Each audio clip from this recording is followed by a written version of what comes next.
Yes. It is a cast-worthy podcast, and we are back. I am Big Steve, aka Lots of a Dying Breed, on the X Machine, joined by VP and EJ, the Sophisticated Savage. It is what's today? March 3rd? March 3rd. March 3rd, episode 225. And it's a milestone. It is a milestone week, milestone weekend.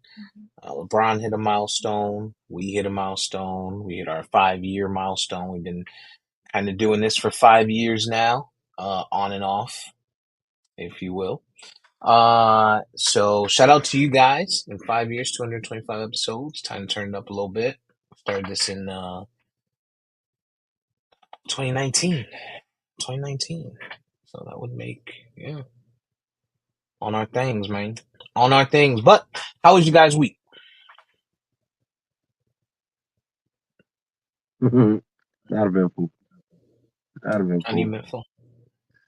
Tuesday had the happy hour drive collecting toiletries, women's supplies, stuff like that. That went pretty well, I would say. Had a nice little turnout. A lot of Nice. boxes, got drunk for a good cause. So that was dope. Mm-hmm. That's good. Supporting women, that's a good thing. Did you then go to the strip club and support women that way as well? I thought about it. March Shoot. is it March Women's some shit Women's, month? Women's Month and Social Work Month. Oh, social work month. Shout out to you, Women's, social worker. Women's History Month, but I know it's definitely Women's something. But I know Yeah, it I think used to it's History Month. Oh, is it yeah, Women's History Month? yeah, Women's History Month. It used to just be Women's Month. What's the best sandwich you've ever had? Oh God. No? All right. Wow. I've never really had a sandwich made for me, y'all. Shout out to all the Wow. women. Yes, you did. Your mom made you sandwiches. Stop playing. You know, when I was able to reach the counter, I've been slaving behind the stove. Where you at right now? Somewhere celebrating women. Yeah, celebrating young women cheerleaders, man. It's pretty serious thing. You know, the cheerleading community is very like supportive of one another. Like they cheer on other teams and they do this thing where they like clip specialized clothing pins on like your stuff randomly. Like so if you're just leaving your chair bag somewhere, another team will just clip something on there. It's real supportive. It ain't like football, you know, where we watching for you to lose like, you know, basketball, football or something, you know. Very cooperative type of thing. Lots of Yeah. cheer moms. Yeah, a Is lot of that why you nasty have a haircut? lot of nasty a lot of nasty cheer mom fits here today. I'm a little disappointed. It's a little bit better. It's usually a little bit better than this, but not that many Negro teams today, so that might be. Oh God. I was gonna. Well, that might work in your favor. Change of scenery. I was gonna ask that. How has it evolved any for for us? Like it was not common to see ethnic cheer groups, years ago. And then we got like what was the show, the movie? Not Set It Off. Can't think of it. I know exactly what you're talking about. East Step Yeah, up. with County. Step Up. No, not No, it Step wasn't Up. step up. Bring it. Beast. Or bring it Bring it Bring on. It on. On. Yeah. And that was like, oh my God, there's a black cheer team. You know what I mean? I'm just wondering if The that's East County. if it's evolved any. Nah, it's definitely a lot of black squads, and I also think too, it's, you know, obviously the parents are our age now, right? Either our age or younger, so they Good would morning. probably look more into that wave. But two is it's also where you live, right? Like a Hmm. lot of the towns that are here right now, probably 40, 50 years ago, like the one that my daughter's cheering for was 40, 50 years ago, all white. Now it's a mix. or majority black, and then even some of the other clubs that are in Northern Maryland where we're at now, there are a lot of mixed teams. So you see a lot of mixed teams, a lot of black and white parents, and so it's a little different. Okay. Okay. Well, Yeah, I I think see. location definitely matters. Hmm. Yeah, no doubt. Well, I see you got a haircut. You had the travel brush with you. Is your significant other with you at this cheer competition? Nah, just All me right, and enough the said. kids. Me and the kids rolled up. No more must be said about this. Uh, Yeah, we dirty. all right. What else, man? What's going on? So, VP, you do anything fun this week? I know you was watching Uh, Love Is Blind. this week mostly been the same old man. TJ got his first acceptance letter from college, so that was big news for him. That's what's up. Um, Where? and then Xavier University, it's up in Chicago. Hmm. He wants to bowl there, but Oh, does he? he's looking at some other programs though. But that's the first one that he's gotten so far. Um, Does he want to bowl specifically there, or Well, he he's did want to bowl specifically there at first, but now I think he's trying to like weigh the options first because they actually already got a squad, mm, and so it's not clear if he's going to start right away. So we're trying to tell him like, yo, you don't go somewhere and just be a cheerleader. You know what I mean? well, yeah. So But I mean, shout out to TJ by the way for that. But yeah, also education is important too. no So, doubt, no doubt, no doubt. So but being a but starter is a way to keep the scholarships rolling too. right, So, yeah. exactly. So so we'll see more to come on that, and then yesterday, he also decided he wanted to go on the grill and make some burgers. So, Oh, I could. he did. I'm ready for this story. Tell me Nah, more. he went out there and did his thing. He made some burgers. You know, uh, he was a little light on the seasoning, but other than that, he was there. Well, you sent him to a Caucasian school all his life. What you expect? So, Yeah, He that's he's did he use frozen meat or well no, like he frozen did burgers or ground beef. Did it all himself. put them together? Put his little wood chips in there and everything. He thinks he's a grill master now. Okay, he probably That's how YouTubed it too. These kids that's how he nowadays. be. Like I remember the first time I showed him how to like make breakfast or whatever. Showed him the one time, and now all of a sudden he thinks he's Iron Chef. You know, so ain't nothing wrong with that. That's good though, because Especially now you could be these like, yo, girls go don't outside and cook. make me a burger. Yeah, and these girls his age don't cook. yeah. That's true. Well, it's a Women's History Month. We're not gonna go there, EJ. We're gonna Yeah. respect all the women and their rights and choices. Speaking of which, there is a laundry delivery service. Did y'all hear about that?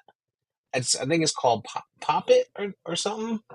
This is probably good for you, EJ, since you're hybrid single guy. I don't think you're at the point in your relationship where your missus would be doing your laundry, or I could be wrong. You know, but there Ironically, is, huh? ironically, the washing machine, I'm getting it fixed. So I did need Well, some help recently. even better. There you go. There is a laundry delivery service, and it's nationwide. I want to say it's Pop It. I'll send you the link. But it's $1 a pound, which is not super expensive. $10 a hamper, basically, is what they're saying. And they'll pick it up, they'll wash it, they'll fold it, they'll bring it back to you. I saw that online. A friend of mine posted on Facebook and said she's been using it for a little bit. So I figured I'd bring that up to you. And being that it is Women's History Month, another way for her to what? To absorb some of the stress that goes along with the expectations of women from some men. Um, You know what this kind of stuff reminds me of. Um, Laundry.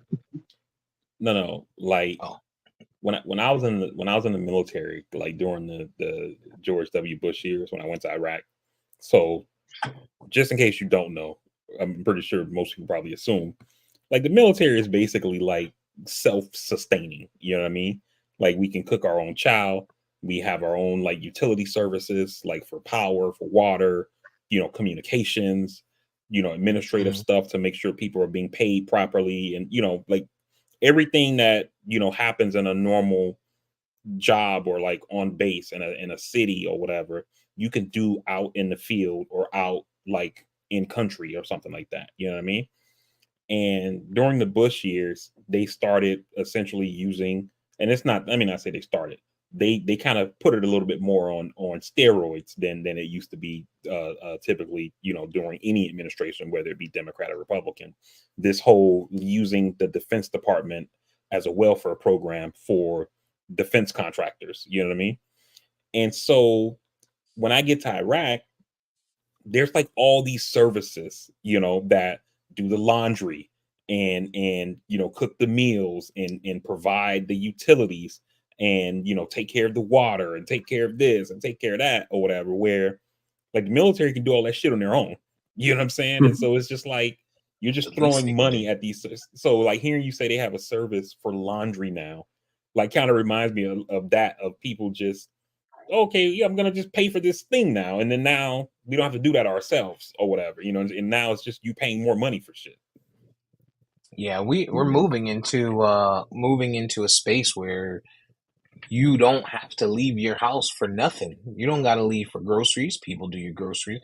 You don't have to leave to get food delivered. Obviously, it's delivery food. Now you don't have to get you don't have to do your laundry. You can have people coming in and Hmm. do your cleaning, so you don't have to go get cleaning supplies.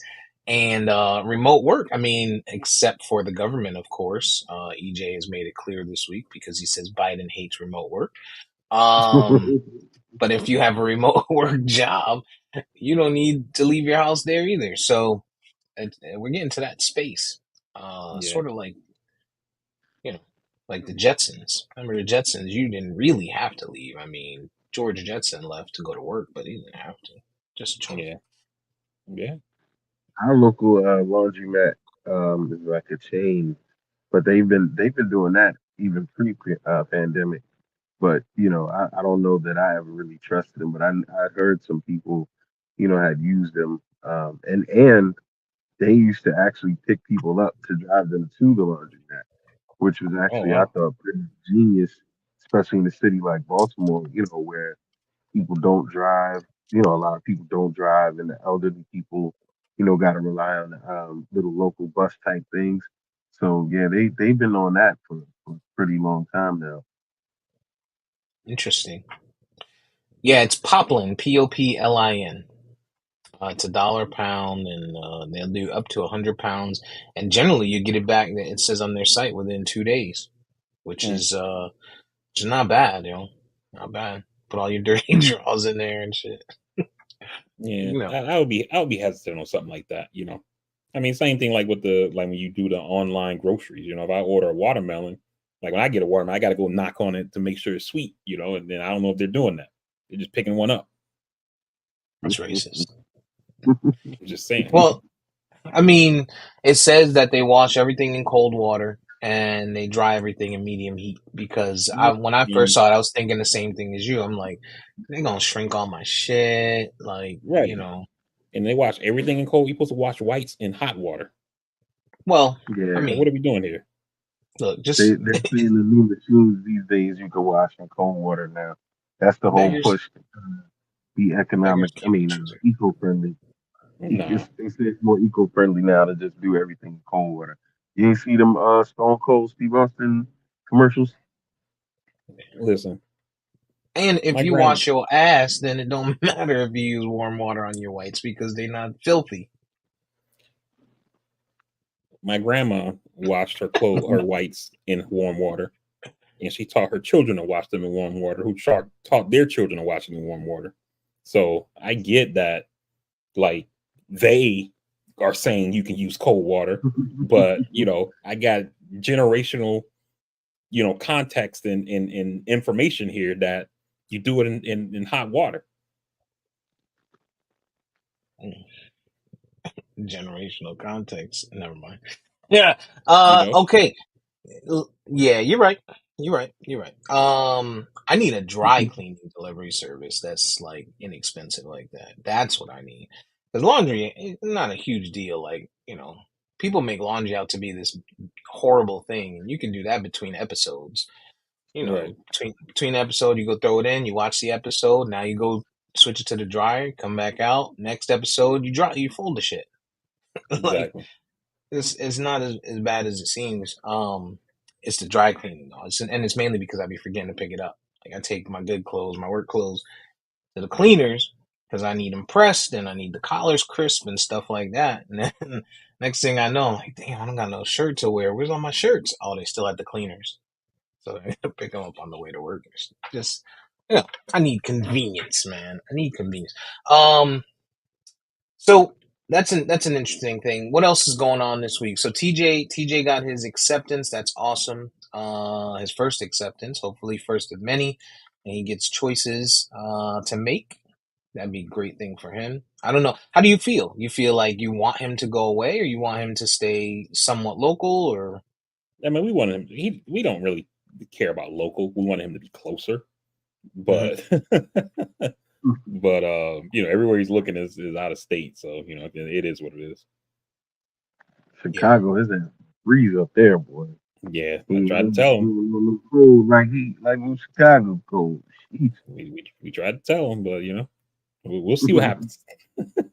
yeah. But that's a change. That's change of scenery. He'll experience some new food. Um, Different types of people. Probably a little bit smarter than Florida people. No offense to you, TJ. Um, Get to have some of that pizza soup.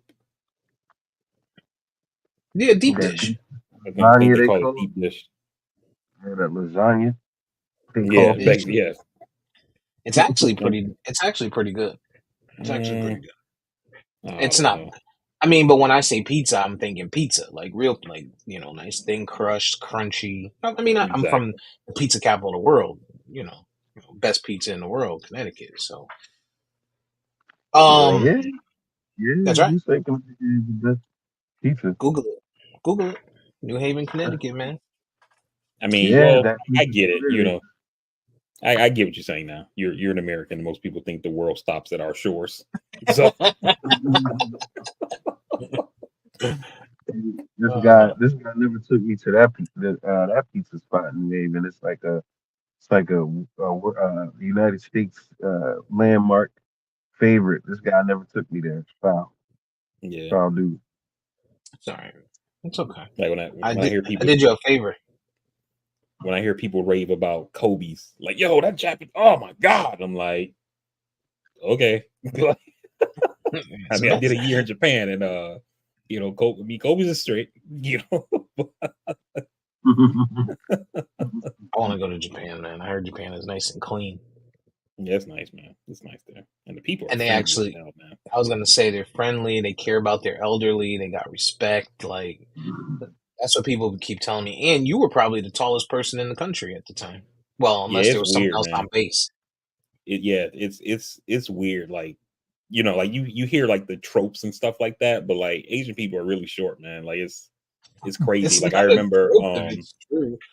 I remember they have this program called like the Single Marines program where they like take folks who aren't married like on trips and stuff since they don't have like a family and things. So you go like on trips, like you maybe go hiking or you go like visit a town or what. So they took us like on this weekend trip to this other island of Japan, and the hotel we stayed in, like I remember when I sat down on the bed, my knees were above my hips because the bed was so low. And I'm Yeah, like, God damn, yo. yeah, But it's because they're so short. That probably was like a standard bed. yeah. My boss is like 6'2" or something like that, and he said he went to Japan last year, and when he was getting on like the train, like he was looking, you could look clear across, and you pretty much see, you know, American, like another Yeah. American. You see their head, and everyone's lower, for the most part. So, but I would like to go one day. I heard the food is good. It's Hmm. accessible. The sushi, obviously, and other stuff. Um, but yeah, I would like to go to Japan for sure. Um, Good. So my week was pretty uneventful. Watched some TV, a little bit, caught up a little bit on Love Is Blind, which VP also caught up on, and EJ had already finished. So Love Is Blind season 6 on Netflix. We may as well go ahead and get into Benji since that's there. Oh, before we get there, you said tropes. Um, for anyone listening who doesn't have a certain level of melanin in your system, Popeye's chicken is not a way. Remember this 12 months from now. Popeye's chicken is not a way to celebrate Black History Month. It's not a way to build morale for Black people at your job. But they got a black lady in the commercial. Seems to be a theme. Somebody in our chat, someone else in our chat brought it up, and then it also happened at my job. So Yeah, the that's wild. recommendation of Popeye's chicken to celebrate Black History Month. If it comes from one of us, okay. It shouldn't come from y'all. We don't. Never mind. Forget it. So Love Is Blind season 6 on Netflix. VP, you've been watching it. You finally caught up this week. We've been telling you that once you start, you can't stop. It's like Pringles, and it seems like you got hooked. Yeah, I mean, one, it definitely was a binge worthy show, but I was planning on binging it anyway because I'm like, I know we're going to talk about it, so let me get caught up so I'm on the same page with y'all. I don't got to worry about spoilers and that kind of thing like that. So I was trying to make sure I got through it before we potted again, but the watchability was enough to still like keep me in, even if I wasn't planning to watch the whole thing. But just to kind of go back some, since you guys already watched it, it was new to me. In the beginning, the boy Matt, that dude is wild, My man came into the pod and he was like, "Yo, I got a list of 15 questions. Pick a number." The chick's like, "Oh, okay, number 9." He reads the question, she answers it, and then she's like, "What about you?" And then he says, "Oh, I had the questions. I didn't assume anybody would ask me one." And the girl was Yeah, like, "What the fuck?" wow. Then he My goes man to the was next wow. chick. Yeah, then he goes to the next chick who actually happened to be Sarah Ann, and he tells her the same thing. List of questions, blah blah blah. Old girl picks the question, and she starts talking. And I guess it's kind of like that scene from Coming to America when the chick is like talking about all the stuff she want to do, and they falling asleep. And that dude got up and walked out. Like, are you still there? Are you still She's there? like, "Hello?" I'm like, "Yo." Yeah, That boy Yeah, Matt was wild, yeah, he's wow. a serial killer. He's certified. Yeah, He's certified serial killer. Yeah, certified. He told when he you told one he's like, "You the only one I'm talking to. You're the only one I'm into."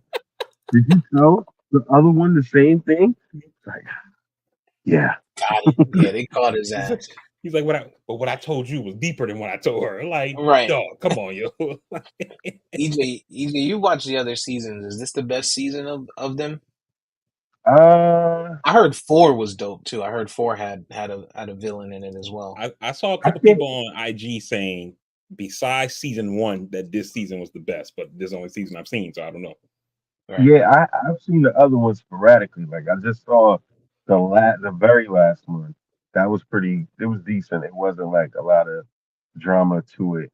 But I do remember the older ones being a little crazy. I gotta refresh my memory on the older ones. I'm gonna go peep out the first one. This one is pretty dope though. Yeah, It's like I just like shows like this where you put yourself in the situation, and I guess it's always easier because you're on the outside looking in, so you're seeing a little bit of everything, and you're like, yo, how could you go for the like? I was mad at Jimmy, yo. I was mad at yo, him. Yo, because I you was know what it is. Because Jimmy heard Megan Fox and it was a wrap. yo, I You know was what I on mean? 10. I was on 10. Matter of He fact, heard Megan Fox and was like, "Yo, that's I a got I got in trouble. I got in trouble because we were watching it, and then he was like, "All right, I get it. You're excited for him to see Jess." 'Cause I kept saying, "Yo, when he see Jess, yo, when he see Jess, yo, he gonna be hot when he see Jess." He mm-hmm. was like, "Okay," and she came in late, so she had never seen Jess. She came Hmm. in, I think they were on the last um the part after he Jess had came in and was like, "Here's my letter to you." He read it and shit, and then he kind of broke her heart or whatever. And then that's where she starts watching me, and I'm like, and so now she comes in full swing of me like, oh, he gonna fuck up. You know what I mean? He about to make a bad decision, and all I could say, like my mouth was dropped. I'm like, yo, don't. I'm like, Jimmy, don't do it. You're gonna be mad. you know. Yeah. Uh, and And and she what was wild crazy about the book? Who, Jess or the other chick? Chelsea is that Chelsea. shit Yo, crazy. she is Yo, crazy for real, yo. I told Shorty that when she started crying with him, and he was like, "All right, I'm sorry," and then she's like, "But no," and just kept going. He's like, "All right, I'm sorry." Like, yo, this motherfucker apologized 6 times, and she kept going. I was like, "Nope, I've seen this movie before. He needs to get out now." Then she told him recently, like, "Yeah, you going out? I don't want anyone who goes Bro. out." I was like, yo. So He was OJ, to defend Chelsea a second, right? When they was in No, the DR, no. right? I think what she was saying in that thing when he kept saying I'm sorry or whatever is that she kept trying to tell him how she feels, and like in the middle of it, he would just say I'm sorry, like that was just supposed to dead it, and she was like No, never had the she chance to said it fully like six so times.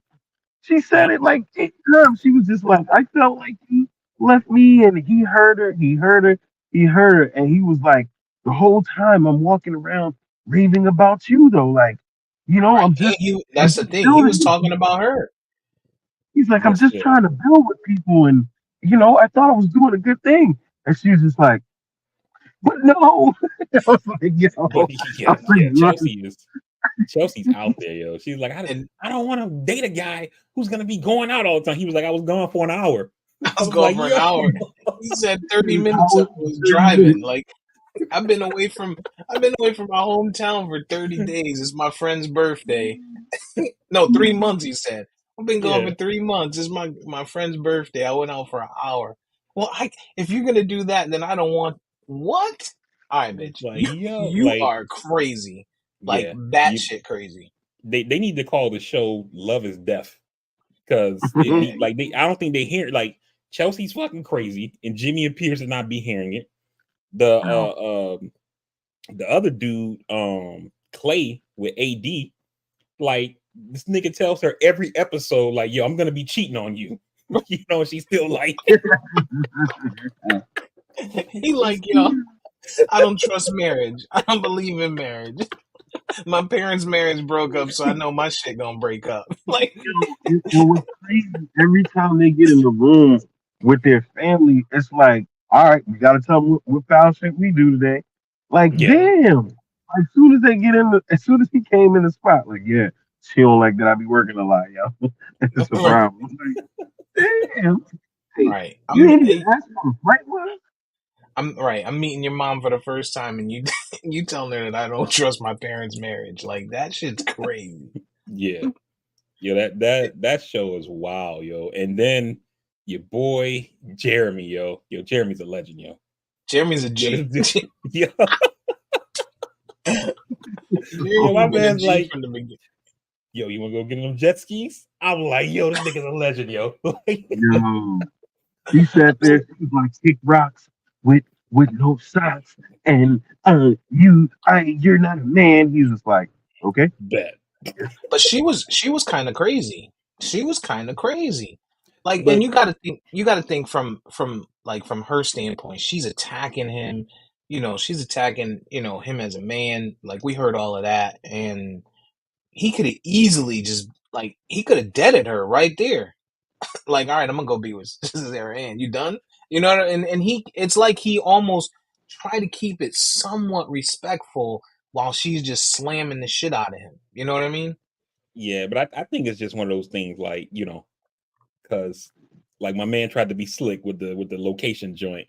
Like I saw somebody online Oh, said, he smashed. He smashed. they said they think what happened is they noticed that he had on an Apple Watch. So they said he must have set the location joint on the phone, not realizing the watch and the phone sync. So even though he left the phone in the car in the parking lot, and like guess he must have jumped in her whip and went to her crib. Oh, The watch was still tracking. That's how she knew he was at the. Yo, but was even more wild, right? Even before he made that move, like you can tell where she kind of turned him off. And then it was like she kept getting on him about the Hawaiian shirt.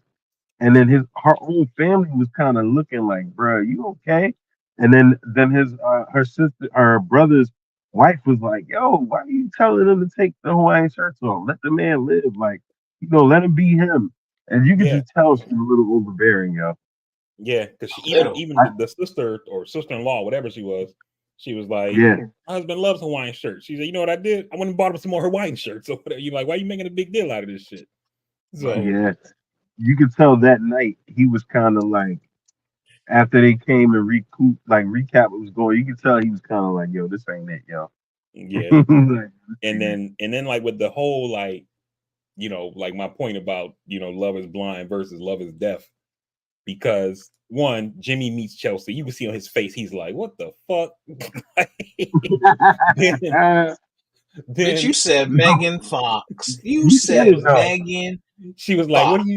what do you like about me? He said, you got nice teeth.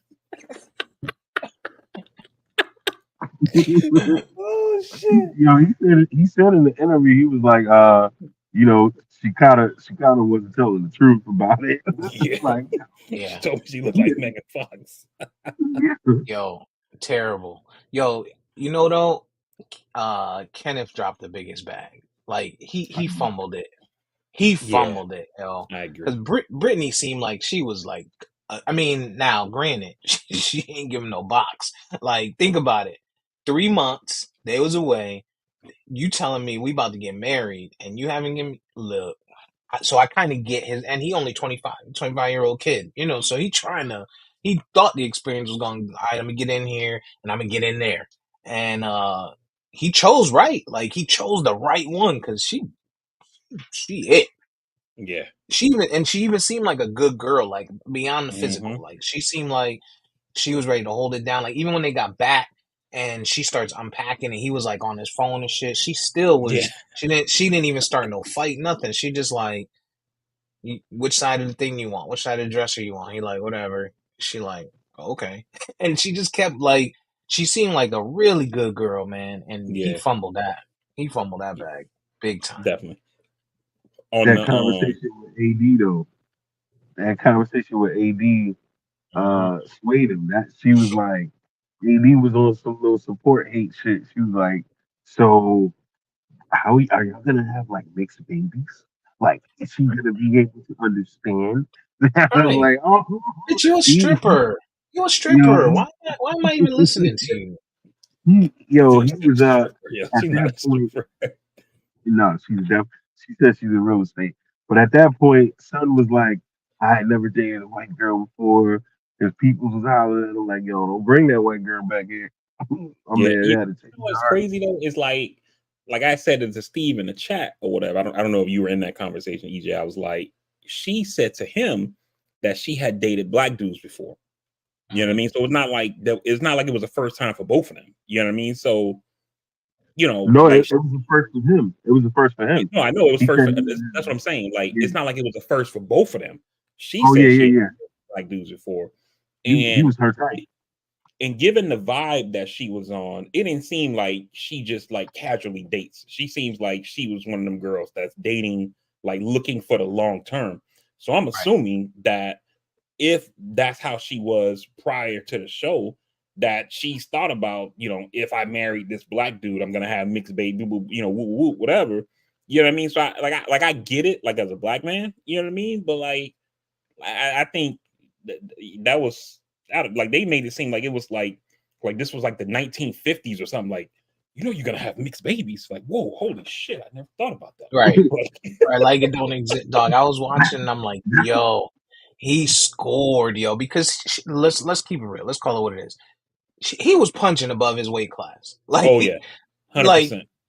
ain't no way if they was, on mutual ground and they knew, the physical side of it, aside from the fact that she seems like she's down to earth, that would have been her first choice.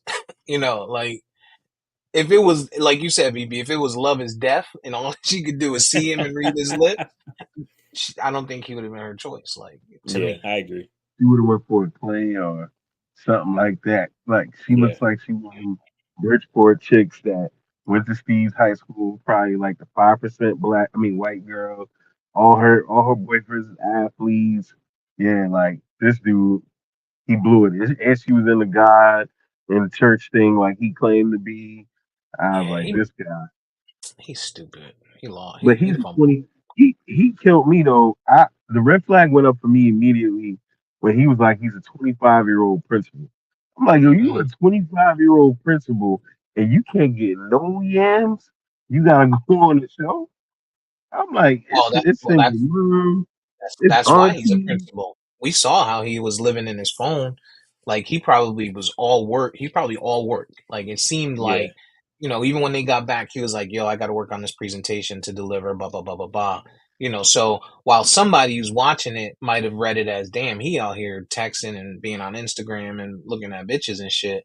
Like for him to be, when you read between the lines, a 25 black man to be a school principal, we already know what that's like. First of all, to get to a principal. Second of all, to be black and do that at At yeah, 25. 25. Like he's been nose to the book, straight grind. yeah, He probably just don't make time for it, and he probably even comes from a family in the South where they like, yo, don't let these broads mess you up. Go get your education, do what you got to do, and you can always live after that. And it seems like he's that guy, but this a bag that he should have held on to. yeah. I I would have agree. held on to this. That's I saw she- I saw like obviously everybody was killing them like or not killing them but like laughing or some people were killing them like with the breakup because like how she's over there bawling her eyes out. My man is on the phone. yeah, he But I saw an interview with Jess. She was on some podcast or some dude who was like on The Bachelor got a podcast and she went on it and she was saying that from what she heard they had already like gone through the breakup like earlier that day, but it was like during the time that they were like off, so like they weren't filming, and the show didn't get it on film and like made them do it again. And so that's why it seemed like he was checked out because it was like I already did this shit. But right. for her, it was And still we're different. emotional. Yeah, we're Yeah. different. You know what I mean? You know. I know it's No, y'all that's month, weird. but we different. So my man, Yo, that's my man was like, he was just on the phone. He was like, "Yo, come here, give me a hug." No beef. They hugged it out, no hard and he's feelings. like, "Yo, what y'all doing?" All right, I'm Right. on the way. I'm I'm Yeah, I'm gonna like, pack my yo, stuff. I'll be over there. Right. Yo, yo, yo, Wow. the still pictures of it, like the cartoon characters of it, the little still pictures of it. That shit, like, yo, my man, the day that happened, my man just posted like his face as a profile pic. I was rolling, like yo, like yo, like I What you think think? his face is still his profile picture now. So Yo, you think any of them are gonna actually make it aside from? I mean, we know that whatchamacallit, the white dude with the red hair. I can't remember his name right now. You said it a minute ago. Johnny. We know Johnny, Johnny, we know Johnny, they're gonna Amy, make it. Yeah, Johnny and Amy the gonna birth make it. control couple. Which is kind of this crazy nigga, to me. didn't know She what was a vasectomy It's like, yo, the sheer like, fact that you would tell me at 25 to go get, or 27 to go get a vasectomy, and then maybe we can have kids later. Bitch. Alright. You got me all the way fucked up. You crazy.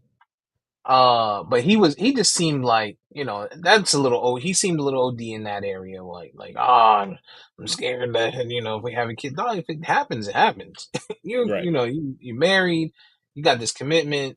If it happens a year from now, you good. It is what it is. But right. And like it's nothing wrong with making plans in your life, but it's like it seems like he's like, I don't want to have a kid until we're financially stable. It's like, well, when is that? Like, what's the number? right, Because right.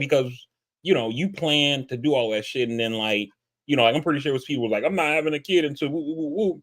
And then their life got blown up in '08 when the fucking economy crashed or whatever.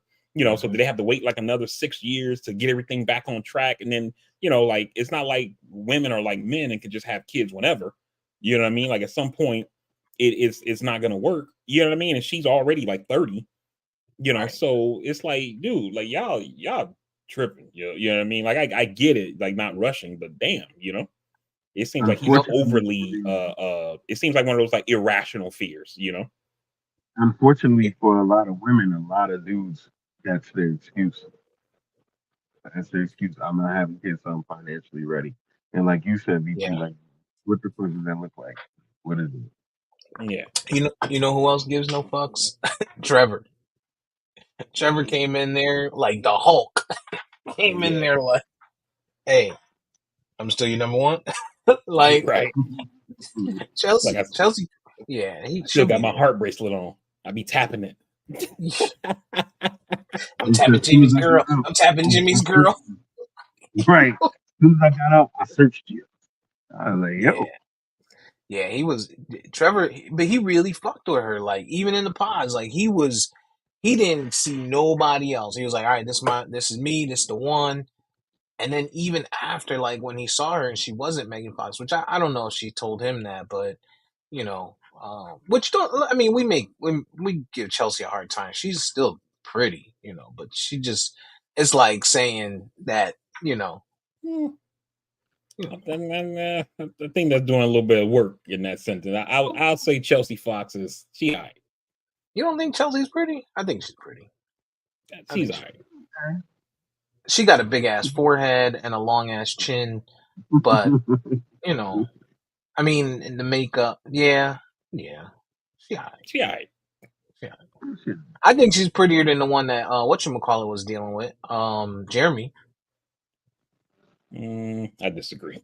You I just think I think because I think Laura's better looking than Chelsea. The Spanish guy? Yeah, yeah. Laura's No, definitely no, better. not the Spanish, no, not the no, Spanish no. The girl. Spanish girl looks better, The but the, the girl who caught old boy on the app on the location joint. yeah, that said he not a man. Laura. Um, You just I like think her because she had them things swinging at the at the barbecue.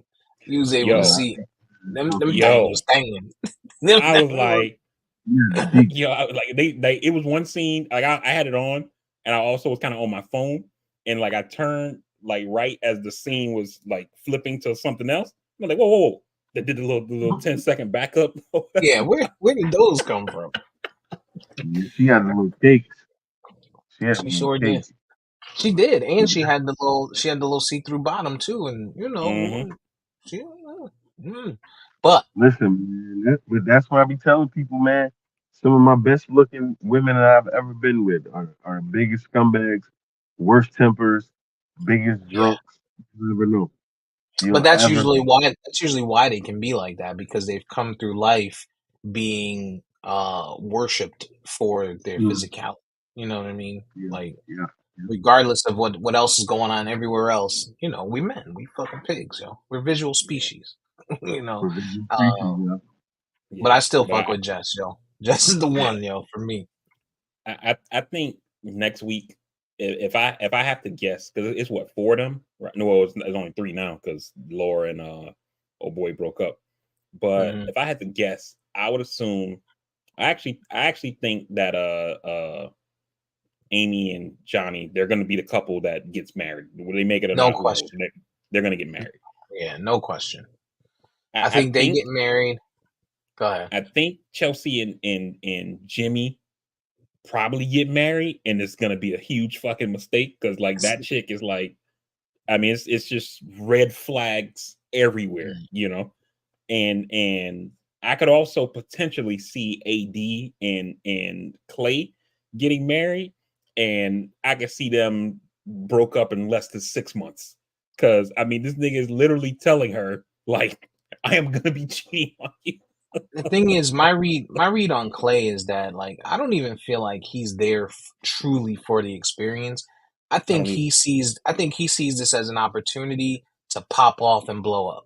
Like he missed his mark from being the college athlete that he was, which was really good, and didn't move on to that next level. But I think he's smart enough to see that being on a Netflix show, if I create this brand. and I get this following, I can go far, right? And no homo, but he's a handsome guy. Like from I can imagine that he grabs broads. Like you can look at a friend of yours and be like, yo, he get bitches. You know what I'm saying? And I feel like he's that type. And I feel like that's why he's using it. I don't really think he's there for the experience, and I don't think he's really invested in AD. I agree. I agree because it's like the thing that makes no sense to me is if you're saying that you're a player like that, you know what I mean? How do you go from being like a player to saying, "Let me go on this show that's about getting married"?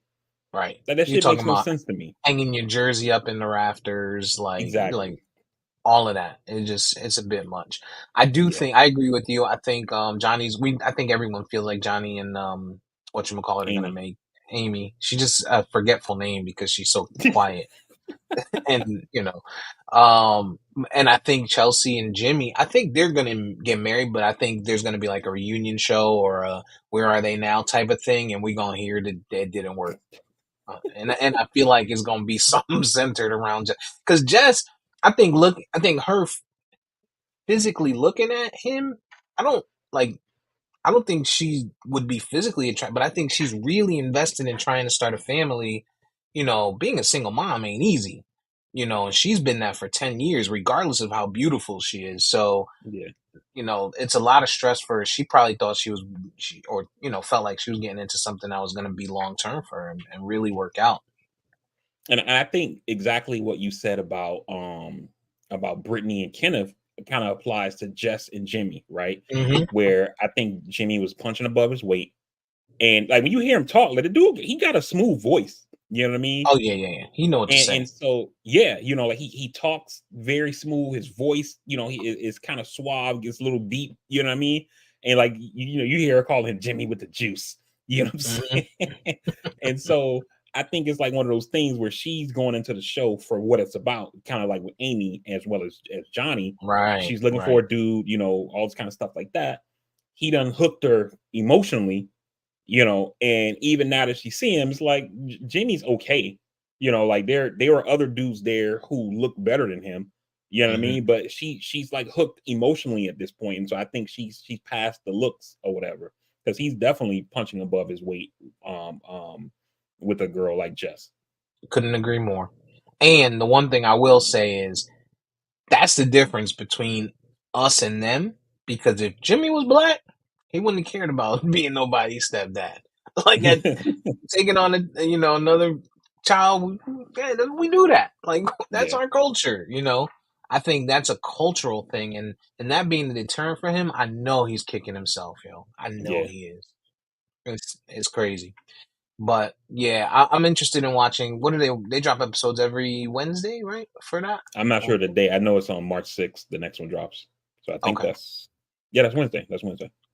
Yeah, I look forward to that one, and of course we'll revisit it next week because I don't know if that's the last episode or I know that's the marriage episode. No, it's So two I'm more. It's sure. it's the final episode and the reunion. Okay, Reunion, yeah. I look forward to that. Definitely look forward to that. I don't feel like last season.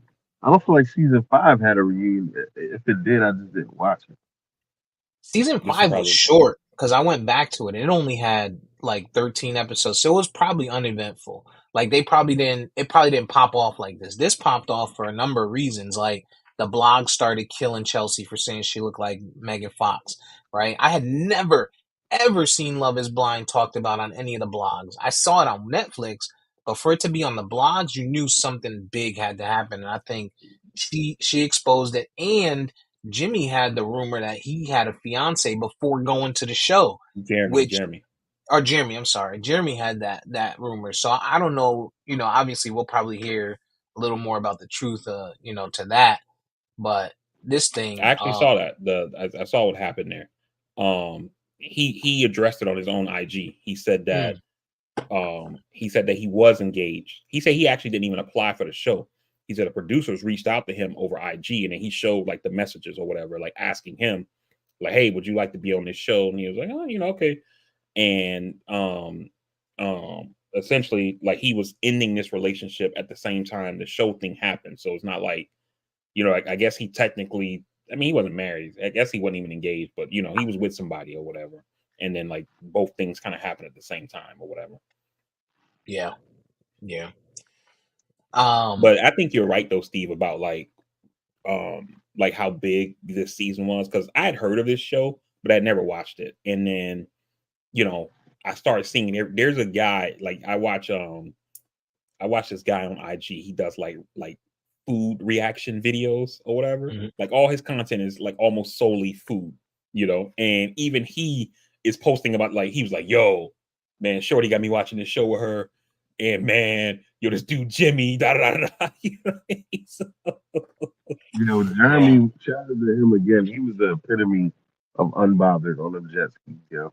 right. yo, And shout out to Sarah Ann because like AD, like the way she went at her was, I thought that was kind of dirty. Like, why you yeah, even that having shit was this out of pocket, conversation yo. with me if you gonna be like you just you're pinning it on me like you're some type of judge or jury. You know what I'm saying? Like, bitch, if we're gonna talk as friends, if that's what this is supposed to appear as on the show, I need you to not interrogate me.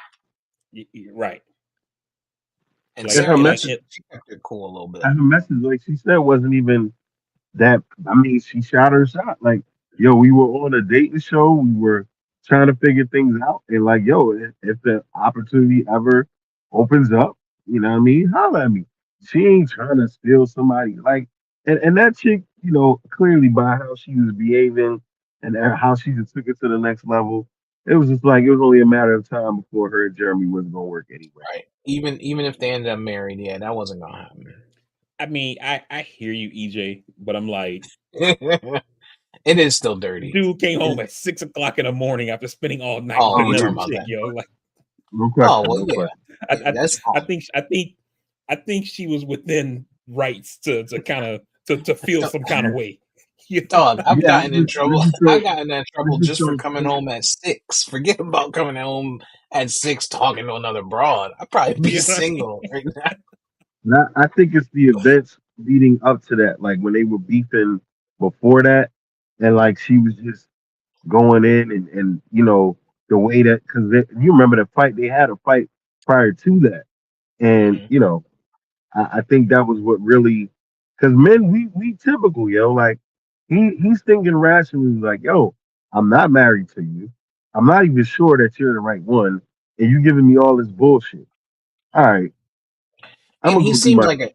an arrogant dude anyway. Like, even before all of that, and everything we've seen from him, he seems like he's an arrogant dude, shit don't stink, frat boy type dude. Yeah. And so now you got this broad who's a little bit older than you at that, who thinks she's gonna come in here and control your life.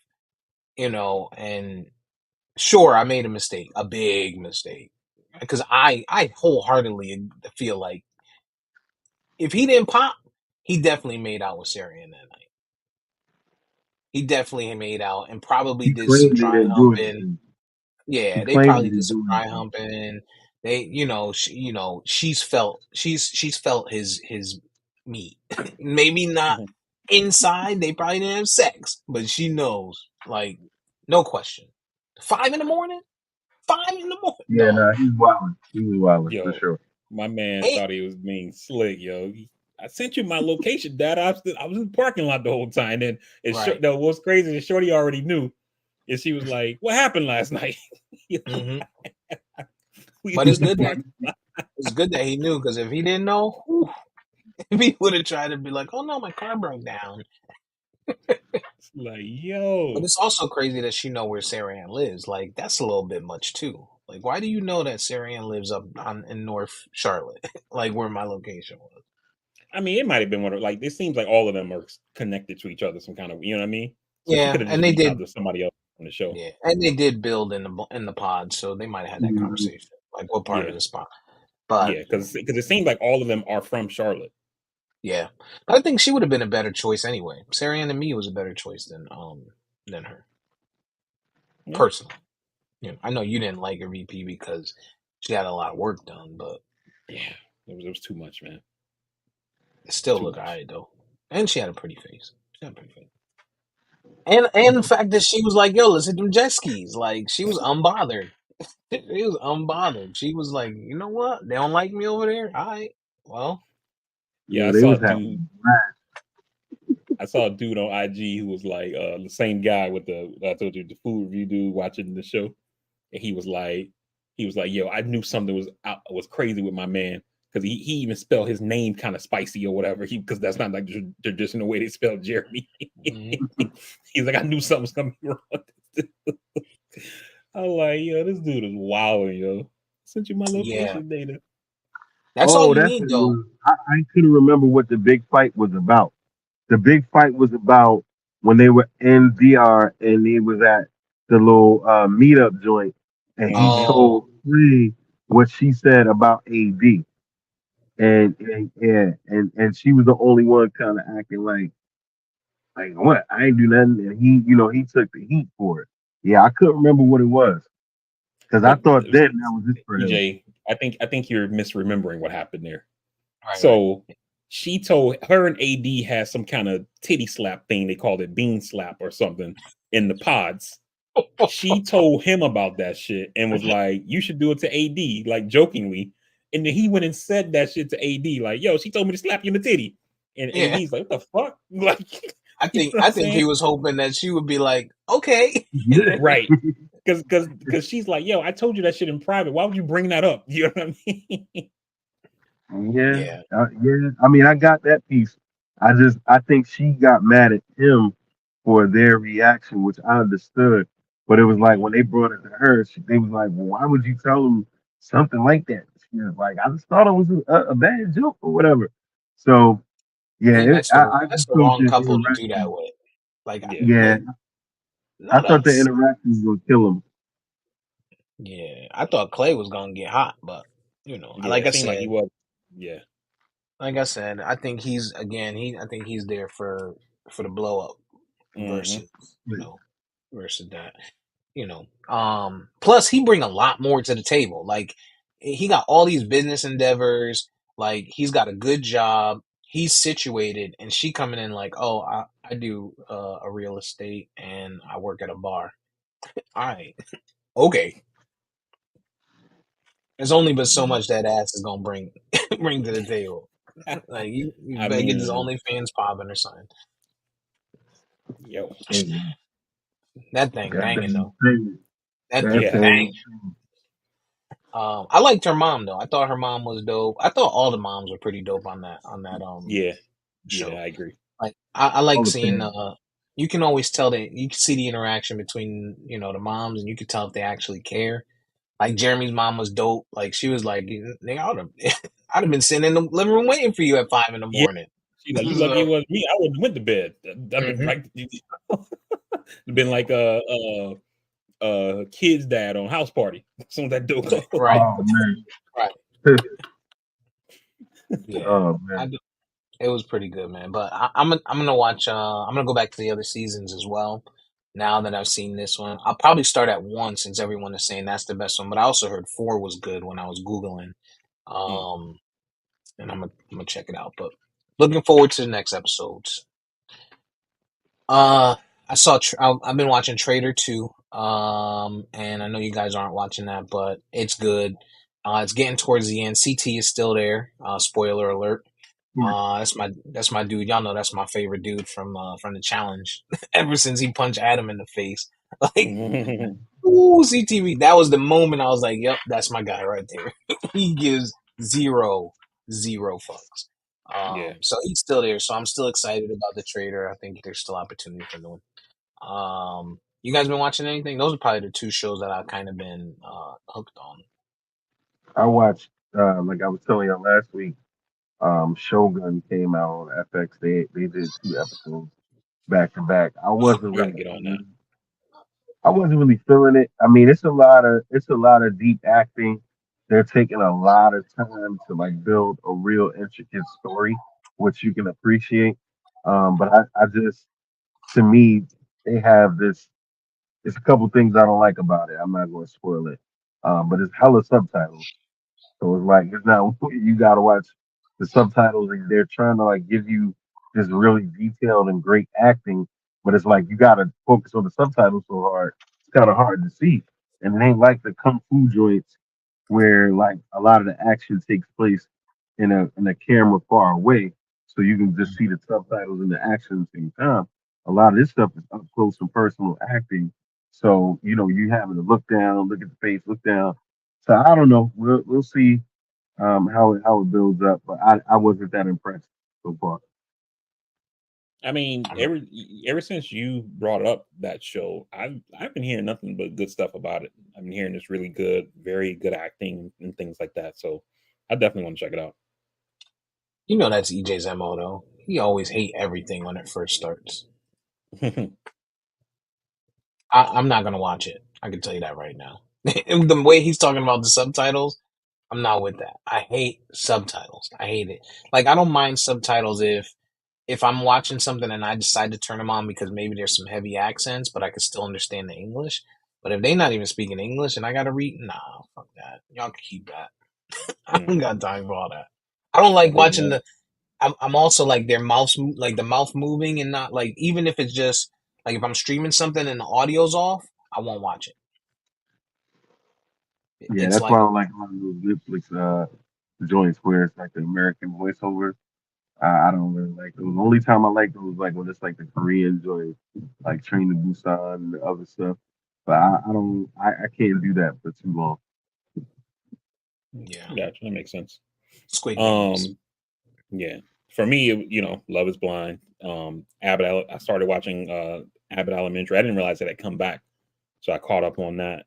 Um, Shit is still funny, yo. That show is a trip, man. Quinta Brunson did her thing on that one. Shout out to Quinta, man. Yeah, To she go was. from she was on Vine, right? Was it Vine? I think so. Yeah, Mhm. Yeah. yeah. She was saying she was on a Hot Ones like to kind of promote the start of the show. Eating the chicken wing, the hot chicken wings or whatever. Mhm. And one of the questions he asked her was like, "What's like one of the craziest fan interactions you had?" And she was like, "Nah, she's like most fans I meet are actually like mad respectful or whatever." She was like she did meet this one guy. She was walking down the street in New York, and she was like this dude was like a postal worker, and she was like he was in a little mail truck or whatever.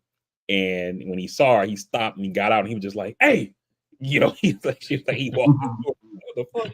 He was like, "You know what you need on that show? A mailman." And then he just turned around and left. She was like, Yo, if he adds that in, that would be dope. but Yeah, yeah, I so I've like. been watching that.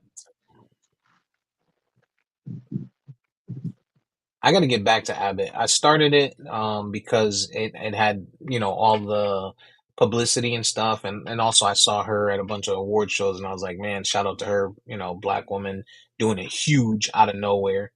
Yeah. Um, and I started it, and I just ended up, it's one of them shows, you know how I do. Yeah. Until don't catch me, I'll be on episode 2 for 3 years, so I got to get back to it. Yeah, this season that because the show takes place in Philadelphia, so they had a couple of the Eagles guys on there. Oh, On I'm one of the definitely not episodes, watching. it was Jalen Hurts, Kelsey, and somebody else I can't remember was on there. Mm.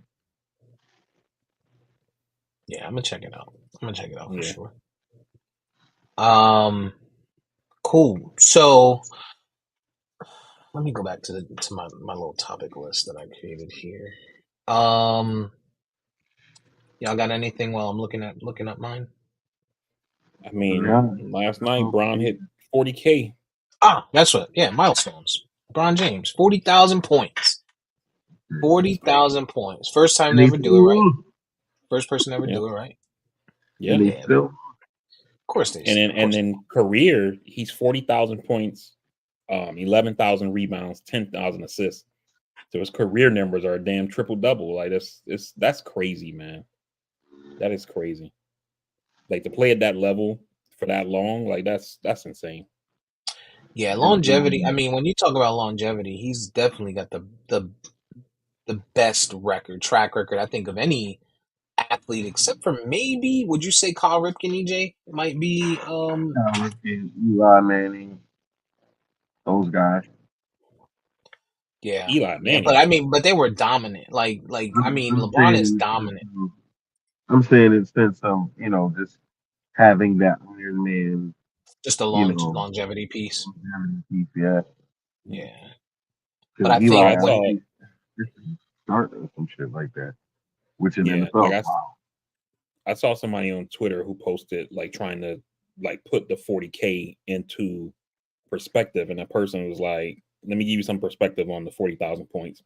He was like, "To get to 40,000 points, a player who averages 30 points per game their entire career would need to play for 20 seasons and average 67 games per season to hit 40,000 points or whatever." Like that's insane, man. Because especially like we always talk about with LeBron, we've seen every single star that has played long term, like they go down. You know what I mean? So like maybe they were averaging 27, and then they get to year 18. It's like they're giving you 12. They're still starting, but they're only playing like 25 minutes and things like what I mean. And this Mhm. dude is still playing very high minutes and still averaging a shit ton of points, 30-point, 40-point games. He had the game the other night where he had to take over in the fourth quarter. I think he scored 19 in the fourth for them to win against I think it was the Clippers, I want to It say. was the Clippers. Yeah, it was the Yeah. Clippers because I had on that game. So it's crazy, man. Crazy. Yeah, look, man, LeBron James, you can't question his overall greatness. Like, there's the numbers, the marks, the benchmarks, the milestones. They're there. Like, I don't think anybody can question it. And like I said, I think I said it last year and at the beginning of this basketball season, and hopefully we do get the farewell season. I'm assuming it's coming either next year or the year after.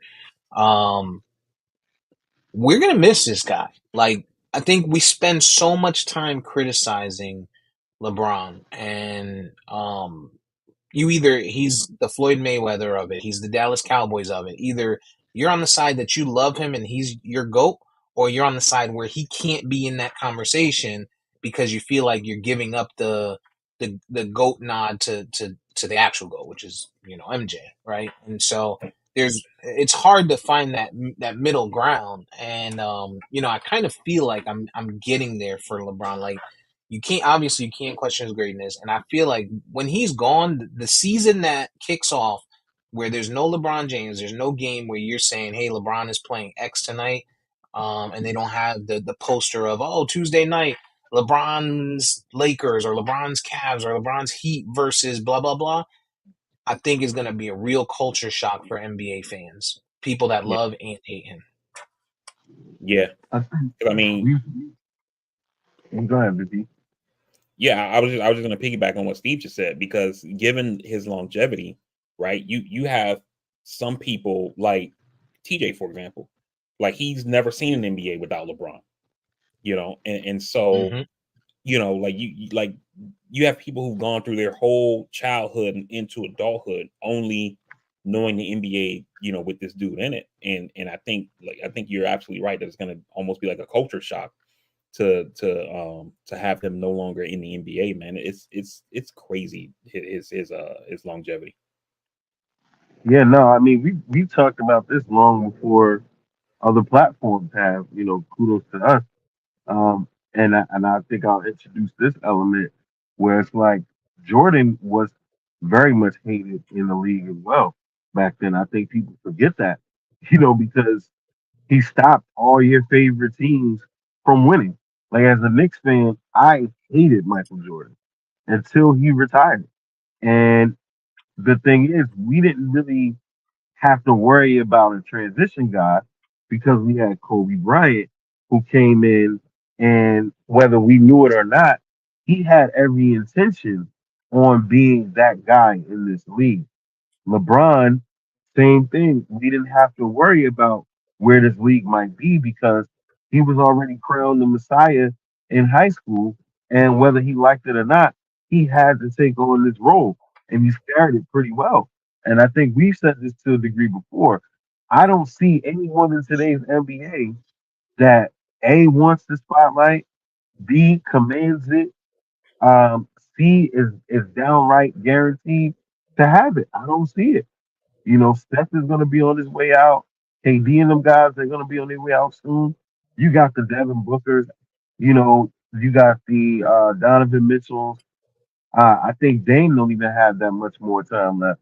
So I mean, I really don't see one of these guys that want to be the king and take over. Like even Giannis, he's still questioning whether or not he's one of the best guys in the league. He's like, yeah, I mean, some people may consider me this, and it's like you don't see that level of I'm ready to take this league over type thing.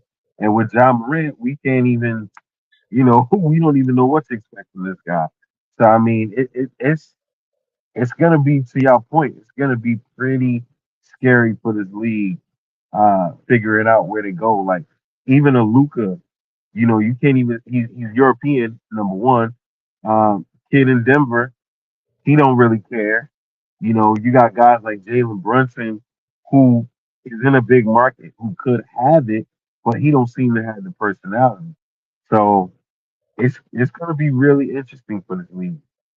Yeah, and I think we talked about this before. I think it was Steve who said it, where it's like Giannis kind of has that like that immigrant thing. Like I'm just happy to be here, Hmm. versus like these niggas can't see me. You know what I'm saying? Right. Right.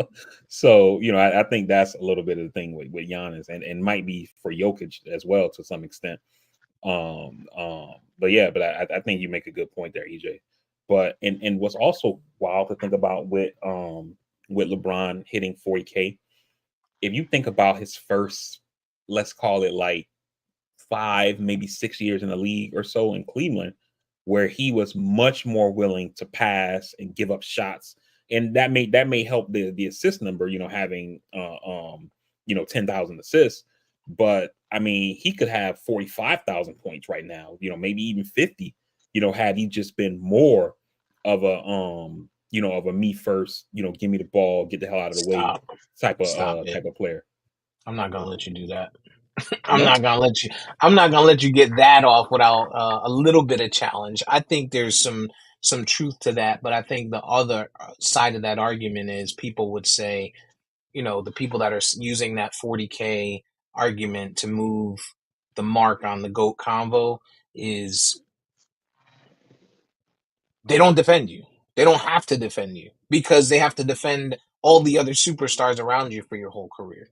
So the level of defense that he gets is not comparable to Michael Jordan or Kobe or anything like that, right? So that's the side of the argument that I think people are missing. Celebrate his greatness, but I don't want to make it seem like a lot of these milestones aren't because I mean, if you have an amazing team at all times, then yeah, you're gonna have milestones. You're gonna hit milestones. It's basketball, like EJ says all the time, it's a team sport. Can it be dominated by one person, at one moment? Absolutely. But if you put a team of Giannis with a bunch of bums versus LeBron with a bunch of stars, I'm gonna bet on LeBron with the stars any day. well, no. So I wasn't saying that in terms of like the goat debate or anything like that. My whole point was just that early in LeBron's career, he was much more willing to give up the ball, pass up a shot, whatever. So I'm saying like he probably left points on the table Oh, to he did where definitely. maybe he hits 40,000 points three years ago, and maybe this year we're talking about him hitting 45, 47,000, going towards the farewell year or whatever. That's all I was saying. It wasn't about like a goat thing or nothing. It's just saying, by him being more passive, some people would say more passive, more team players. Other people was, he didn't have the killer instinct. He was being a bitch, whatever however you see it. You know what I'm Scary saying? ass nigga. What Is was that? however you see it is that I'm just saying, like in those first like 5 seasons, he definitely left points on the table by not being as aggressive as either he could have been or he should have been, depending on how you look at his career. Yeah, and I mean that's what I kind of actually say about basketball versus football. Football being the ultimate team sport versus the basketball. LeBron could have, especially in them Cleveland days, he could have just been shooting, 40 shots a game. And to BP's point, he was just trying to get everybody involved, trying to be Magic versus Jordan. He probably left a lot of points on What's What's number two after him as far as Kareem. points? Kareem. Yeah, with I'm the trying. was it 30, 35, 36, something like that. 36, something like that. Oh, It's yeah, like But I, 36, 800 something, I think. but Kareem, I mean Kareem, I mean all things considered, man, Kareem is the greatest of all time. oh, Kareem is And 38, 38, he's 387. he's the greatest Okay. basketball player of all time in the sense this guy's won on every level he's ever played on. And then he dominated when you think about it points wise in a league that didn't have 3 pointers. Because Kareem has always said, I could. He always said he could shoot 3 pointers. It just wasn't part of that game back then. And then he also played in the era where they didn't allow you to dunk. You know what I mean? So if you just think about those couple of things, who knows how many points he might have actually scored? You know, it's crazy. Yeah. Yeah, Yeah. I think there's arguments. There's arguments for everything, right? For both sides. I think there's an argument for Kareem. There's arguments against Kareem. There's arguments for LeBron. There's arguments against LeBron. There's arguments for Jordan. There's arguments against Jordan. Um, the one thing is for me, I think for Jordan is he just sat through. He's in the middle of all of it, right? Where some people will say Kareem is not the GOAT because he played against all little white guys, or not all, but majority versus and similarly for Jordan, right? I don't think we know the physicality, not the physicality, but the physical strength of the players and the dunks and the shooters were not as good. I don't think during that era as they are now. When you put it all as a whole, were the teams better? I think so. The defense played harder. I think it was harder to get to the rim. The coaching was better. They played full court press. Like all of that stuff to me was better during that era.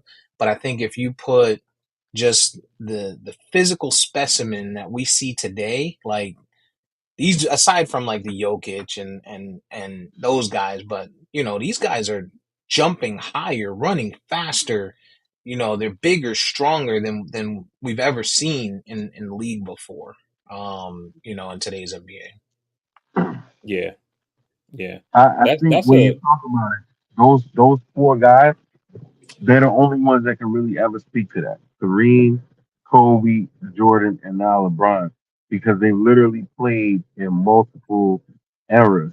And I think Jordan continues to always get that credit because he was at the back end of Kareem's days. He did play in his era, which I think guys were extremely. I think physically, these guys today might be a little more athletic, but I think that era was very athletic and even more physical. And he played in that Kobe stretch. And Kobe's a young buck. And then we got to remember this dude went out of the league even in his later days as a wizard, busting these dudes' ass. You know what I mean? So it is, it is something to be said, man. I don't think you can have any other guys that can really ever be in that conversation because, those four guys literally played through it all. yeah, I think that's a great point, Steve. I saw a guy on um I can't remember who. I think it was Jay Bayless. I think it's his name. Mhm. I don't remember. But anyway, whoever it was, I saw Dallas, they were like doing. the Huh? college analyst, white guy. It was a white guy. I think it was him, but I'm not 100% sure if it was him or not. But he was making the point of that basketball is the only sport where we like discount greatness to say like, oh well, if you put this guy back in that other era, they wouldn't be good because they could hand check, in the 90s or whatever. And it's like to the point EJ just made, these guys are bigger, stronger, faster. They still would be busting ass back then. You know what I mean? Would they get fouled harder? Sure. He was like, it's the same thing. Like if you say like, oh man, if you put, you know, uh this Chiefs team or like the Brady Patriots against the Steelers from the 70s. Like, come on, dog. Like, what it's like they get their ass bust because these dudes are bigger, stronger, faster. You know what I'm saying? And so, we just have to kind of enjoy what we're seeing for what it is. You know what I mean? Like this guy was great during whatever the rules are at the time he played. This other guy's been great doing whatever the rules were at the time that he's playing. And whenever we get that next dude in the NBA who's like on that the level of like a LeBron, a Kobe, a Jordan, or whatever, Kareem, that guy is going to be great for whatever the rules are at that time. And when people are having these conversations about, man, well, that guy played with like LeBron and them, blah, blah, blah. And it's going to be like, he probably would bust their ass too because they're bigger, stronger, faster 30 years from now or whatever. You know what I mean? Yeah, Yeah, yeah. I used to feel that way in totality, but then the other part too. I think we forget because we're prisoners of the moment. Like these guys were athletic as shit. You know what I mean? Like we just didn't have the cameras, the analytics, the other knowledge. Because when you look at a dude like Daryl Green, who was running like a 4.3, 4.2 back then, um, Bo Jackson, your Dion, like these dudes were athletic and shit. And I know it's a lot more now, but I just think we forget that because we're not living in that space that some of these guys they are him today, physically. Like I think about a Reggie, who was it, the fat guy? I can't think of his last name. That played for the Packers and the Eagles in the back in the day. Reggie Lewis. But wait, you That talking that was about Reggie White? Reggie Reggie White, the White. I don't lineman? know why I think of Okay. Reggie Lewis. I think about a Reggie White and just how dominant, physically he was, and so I mean, while I always been on the other side of saying other guys today are faster, I don't know. No, I Yeah, mean, guys like that were definitely beasts, they right? But existed, but they were anomalies. right. And what's also different about guys in this generation, whether it's football, baseball, basketball, whatever, is that even like the science is different. We know more about the human body. These guys, back then, you had guys who were dominant. Meanwhile, they were eating like shit and drinking beer and smoking cigarettes. I mean, think about when we watch The Last Dance, how many times you see Jordan with like a Michelob in his hand or some shit. You know what I mean? Versus these guys now, they don't do that. Yeah, they may have some wine. All these guys seem to be wine connoisseurs now. I guess when you're rich, you become a wine connoisseur. And they all got their own vodka or tequila or something, but for the most part, they probably don't drink a lot, they eat the best food, they got food that's prepared specifically to give them everything that they need in season, off season, whatever. You know what I mean? They got trainers that are, doing that are making them get their body a certain way, whatever, you know what I mean? And so I could imagine in 30 years from now, wherever like the science of nutrition and personal training and like body mechanics and stuff is at that point, those guys can be even better because they're gonna be able to train and eat and all this kind of rehab a certain way to get even more performance out of your body. Yeah, yeah. Science is going to change things, I'm sure. Um, no question. I mean, shout out to LeBron, man. 40,000. That's huge. Do you guys feel like, well, what's the chances of us seeing that again? 40K or just like the greatness, you mean? No, the 40K. It's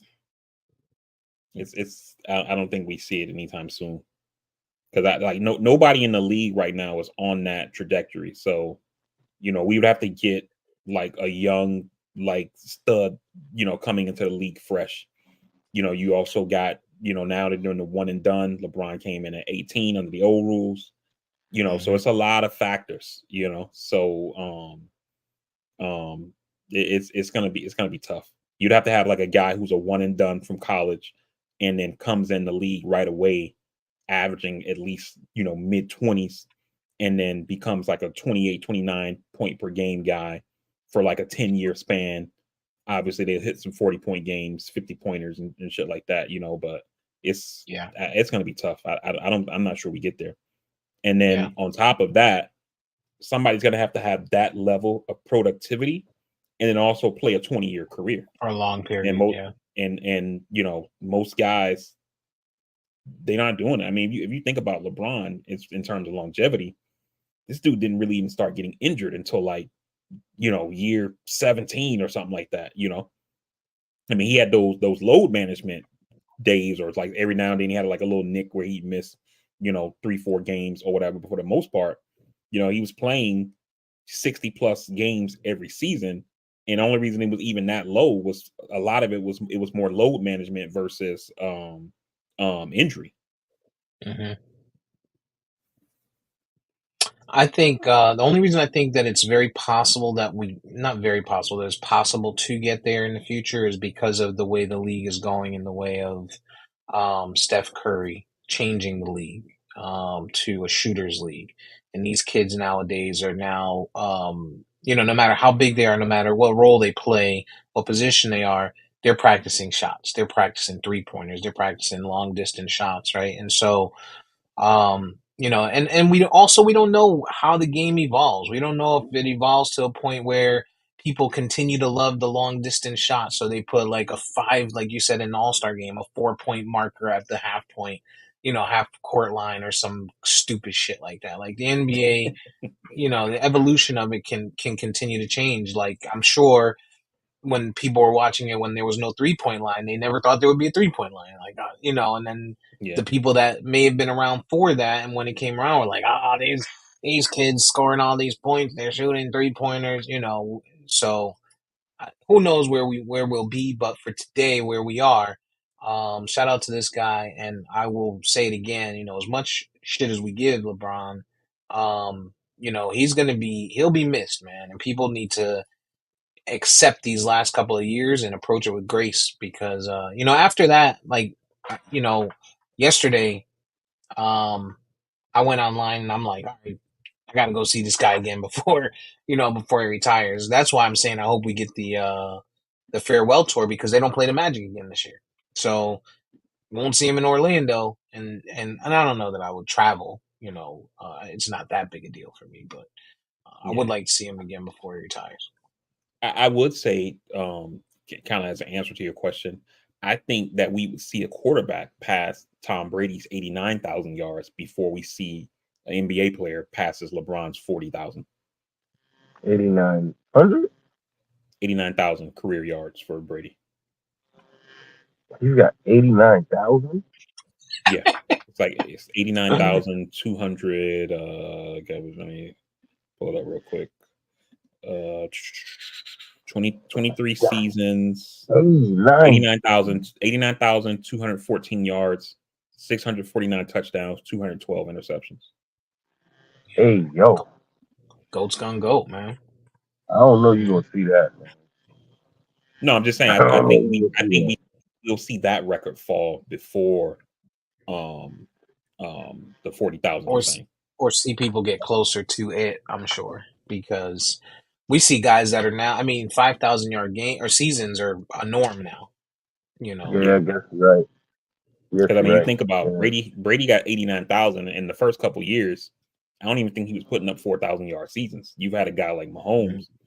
I think his lowest season has been like 3,500 or something like that. You know what I mean? So he's Yo, that's already wow. ahead of the game in terms of like when you compare them yearly, like Mahomes' first 6 seasons compared to Brady's first 6 seasons. I don't know. I don't know that a guy stays as healthy as Brady though, as long as he did. Yeah. I don't. I don't see these guys doing it. Like And Mahomes also plays remember, better. Brady missed the 2008 season. Yeah, I know that was one of one. But I think dudes like Mahomes plays a little bit more on the reckless side than Brady does. True, I but feel like all his youth allows him to do that, right? Like just like with Aaron Rodgers, like Aaron Rodgers was a little bit more mobile, a little bit more reckless, like to your point. And then once Father Time gets in there and it's like, I can't be running around like I used to. I got to stay yeah, in this game. but nah, Patrick Mahomes don't play. He don't play like those guys to me. Like when Aaron Rodgers was scrambled, it was free, it was open. He runs out of bounds. Tom Brady gets down, he ducks down. Pat Mahomes be out here acting like he another running back. I don't know if it's that Texas dog in him. I don't know what it is, But that boy, he be wilding. He be wilding. Because I seen him take some shots this year. I was like, dumbass, because it's goddamn. So I don't know. He's a little different. Um, but yeah, 89,000 is crazy. It's Yeah. crazy. And I mean, it could have been well over, 92,000 had he not missed that '08 season. So, Yeah. Um, Diddy's back in the news. What else is new, right? This yeah, time, they talk about him on Love is Blind. That was another thing Clay said. Like, when I look at guys who are married, just celebrity, like I look at guys like Diddy, I look at guys like he said somebody else, like these people who are like with multiple women. It's like yeah, he he's has gonna him back. cheat on you, AD. Like wake up. And then and then her mom ends with, "All right, Barack and Michelle." I was like, that is Like, not Diddy. nah, come on now. Um, well, but Diddy's back in the news. Apparently, the last album he had, the Love album, he had producer work on it. Who alleges they were not paid, and some dude named Little Rod alleges that he was not paid. He also That's funny. alleges that Diddy made him watch homosexual sex tapes, and he claims that he makes mention uh, indirectly that Diddy and Meek Mill and Usher had a thing, a throuple, if you will. And so, yeah, so Meek is in the news, and people are like, "What, Meek Mill?" So that's a big thing on the internet. Um, Wow. and of course, aside from that, Diddy has another allegation from a woman. But if I'm him, like, I think he got to hang it up, man. I think he need to do a Dame Dash, and just hit Europe, and just be like, all right, I'm out. My new citizenship here. I'll do business with y'all from afar. But he's a target now. I think he's a target more so than anything. Like anything that he's done, we don't. We obviously send the best regards to the victims. We stand with them, but it's an easy target now because he settled a few times, and so you're gonna settle. Well, here I am. Because we live in this world where if you settle, it's almost an admission of guilt, at least in the public eye.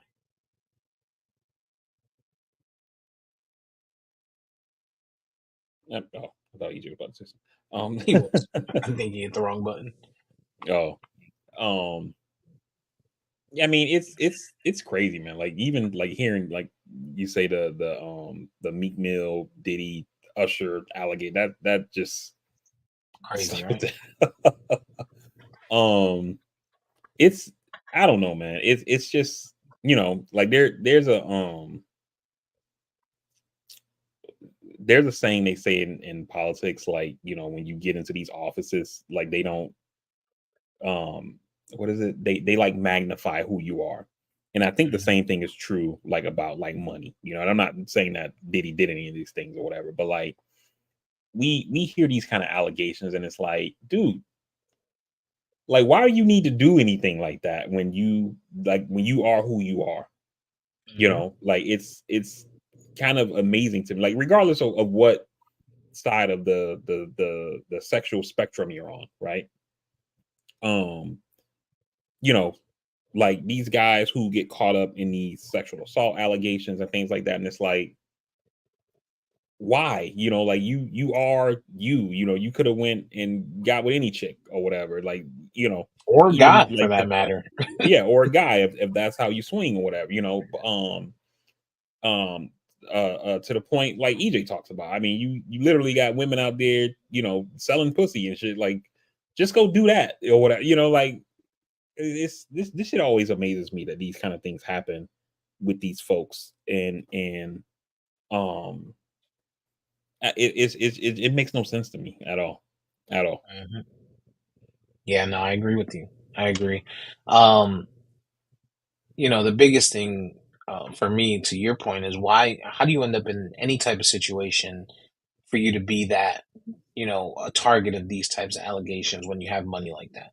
Any Yeah, situation. Same thing we say about athletes.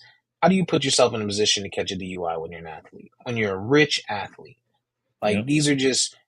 If I'm Diddy, there's no way I'm putting myself in a position where I'm not paying a guy 20,000, 30,000, whatever that cost is for a song on my album. You know what I mean? Like I'm not Hmm. doing that. And not only that, after the whole Cassie thing, I'm buttoning everything up. I'm gonna go Yep. back and be like, okay, did this guy get paid? He didn't get paid. Yo, send him his check and throw another 10 on top of it because I don't Yep. want no wild ass shit coming. You know what I mean? Like you got Yep. money like that.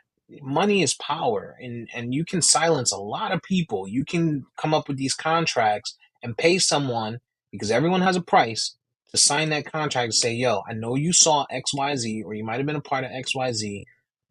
Pay, I'm gonna give you this, but you have to sign here. This is gonna be Yep. life changing money for you, whatever that looks like. You know, sign here and we on and we out of here and Yeah. like that's how you got to move. That's how he needs to be moving right now. There shouldn't be nobody out there that he had anything negative happen with that he hasn't made some attempt to get buttoned up. Have somebody making those calls, have somebody finding those people and cleaning everything up. Yeah. And to your point about like how you're a celebrity, you make all this money and you're still getting DUIs. I saw Shannon Sharp and Ocho talking about it on their show, and they were talking about Richard Sherman and his second Oh DUI, yeah. and I thought Shannon made the best point. He's like, the reason that these guys are catching these DUIs and stuff like that is because when they go to the club, like they got to see me get out the Ferrari. Like, what's the point of owning a Ferrari? Nobody don't see me get out of it. Right, Nobody don't see me right. driving it. You know what I'm saying? And so because they so worried about what people think about them, they have to show up in these expensive cars, expensive clothes, et cetera, et cetera. And now you go to the club, you're having a good time, had a few too many, and you got to get home. You can't leave the Ferrari parked at the club parking lot. And so you risk it, instead of you ain't like you got to take no Uber. You could take a car service, hire a car for the night or whatever. But they don't want to do that because they need somebody to see them driving it. And it's stupid, man. It's stupid to have that level of success and that level of income and still find yourself in these situations that are easily avoidable. Yeah. I never thought about it like that. I never thought of that being the reason why they do this wild ass stuff or put themselves in these wild ass positions. Yeah. But it makes perfect sense. It makes perfect sense. But guess what? You have that same flex. Take a car service. You try listen, you try who are you trying to impress? You're trying to impress a broad that works in a call center. You know what I'm saying? Like most of these bras, they'll drive a Toyota or they'll drive a Honda. Like you pull up with a car service, right? And you tell them, hey, take the car home, and then I'm gonna send you home in another car. Like it's all like you could find ways to do that without putting yourself at risk and jeopardy. Like people don't learn. They don't learn. We just saw this kid from the Raiders, and I don't know why his name is slipping my mind, but his whole career, his whole life ruined off of that, Hmm. driving drunk nonsense. Yeah. Go beyond that, you got people that have died from the shit, which is just as important, if not, but it's just dumb, man. Richard Sherman Yeah. should know better than that too. Like this dude stay in the news for the wrong stuff. Dude is way too smart. What was it? Was it Harvard he went to? Stanford. Stanford. Too smart for this stuff, man. Richard Sherman know Yeah. better than that. I Just mean, we just just saw with Andy Reid's son, who just got a pardon, by the way, on that. So, or not a pardon, a commutation. must So, be nice. yeah, Must it, be it's nice. it's it's crazy, man. It's just and the thing too is you can tell like the difference in like mindset between people who are rich versus wealthy or whatever. Hmm. And I always think about the first time I ever saw Bill Gates. Like, I knew who he was, like in terms of his name. He at the time, back when he was the richest man in the world, all that kind of stuff like that. And I saw him on TV at a basketball game or whatever. I don't even remember the teams I was playing, and he was in attendance or whatever. They do the little thing showing like the celebrities that are there. And they're like, "Oh, we got Bill Gates here today or whatever," and I'm like, "That's Bill Gates," because he just Right. had on like a button up and some khakis. You know what I'm saying? I'm So, like, right. Some 574 New Balances. right, and so, but my mind of like success and wealth and stuff was like the stuff I see on TV from like our community, rappers and ball players and stuff where they got on the mink coat and the big chain and all this kind of stuff, and it's like this guy's the richest man in the world. Like, he got on the button up shirt. Like, what are we talking about here? And Right. but for them, it's like, yo, like I got it. I don't gotta go out there and show people I got it. But for them, like Shannon said, like what's the point of having a Ferrari? Nobody don't see you driving it. Like, Right. and Yeah. that shit is ridiculous, man. Yeah. And, Well, and and when that kind of stuff happens, you ever saw that movie Top Five with Chris Rock? yes. Remember they have that scene where they get in a car accident and he walks away, and Mhm. I think it was Rosario Dawson or whoever it is was interviewing him for the movie. She's like, "Why are you leaving? You just got an accident." He's like, "I didn't just get an accident. He got in an accident. His driver." Mhm. You know what I mean? Right. So I'm out. Let he'll handle it. Like the car's insured. Whatever. And obviously that's if the movie's a comedy. This kind of thing like that. You're not gonna walk away from an accident scene like that. But at the end of the day, if something like that happens and you got your driver, the car's insured, maybe you got the car, listed under LLC, even though it's yours, and the driver also works for that same LLC or whatever, you pay him to drive you around. If something happens, it gets taken care of. You're just in the back seat on the phone, or you're not responsible for what happens here. You gotta, when you have that level of money, you have to protect yourself. And Mhm. protecting yourself costs a little bit of money, but that little bit of money you pay is probably saving you a lot of money in the long term, Right. because you need, like Kevin Hart says in the stand, like, where's your no man? You know what I mean? And like, I know, you shit on him all the time, Tyreek Hill. When you look at the video from the thing that happened on the boat last season or whatever, Tyreek Hill goes at old boy, and you see one of his homies come snatch him up. Nah, dog. Nope. Yeah. So He's not ruining our money. you know what I'm saying? And even in that Cam situation, you see one of Cam's homies trying to grab him, but he already got both of them dudes, locked up, so he couldn't get them off of him. But you even see his homie coming in, seeming like he's trying to separate Cam from that, thinking about what could happen if this thing goes to the next level and Cam start putting paws on these dudes. You know what I'm saying? Right. Or And really physically damages somebody.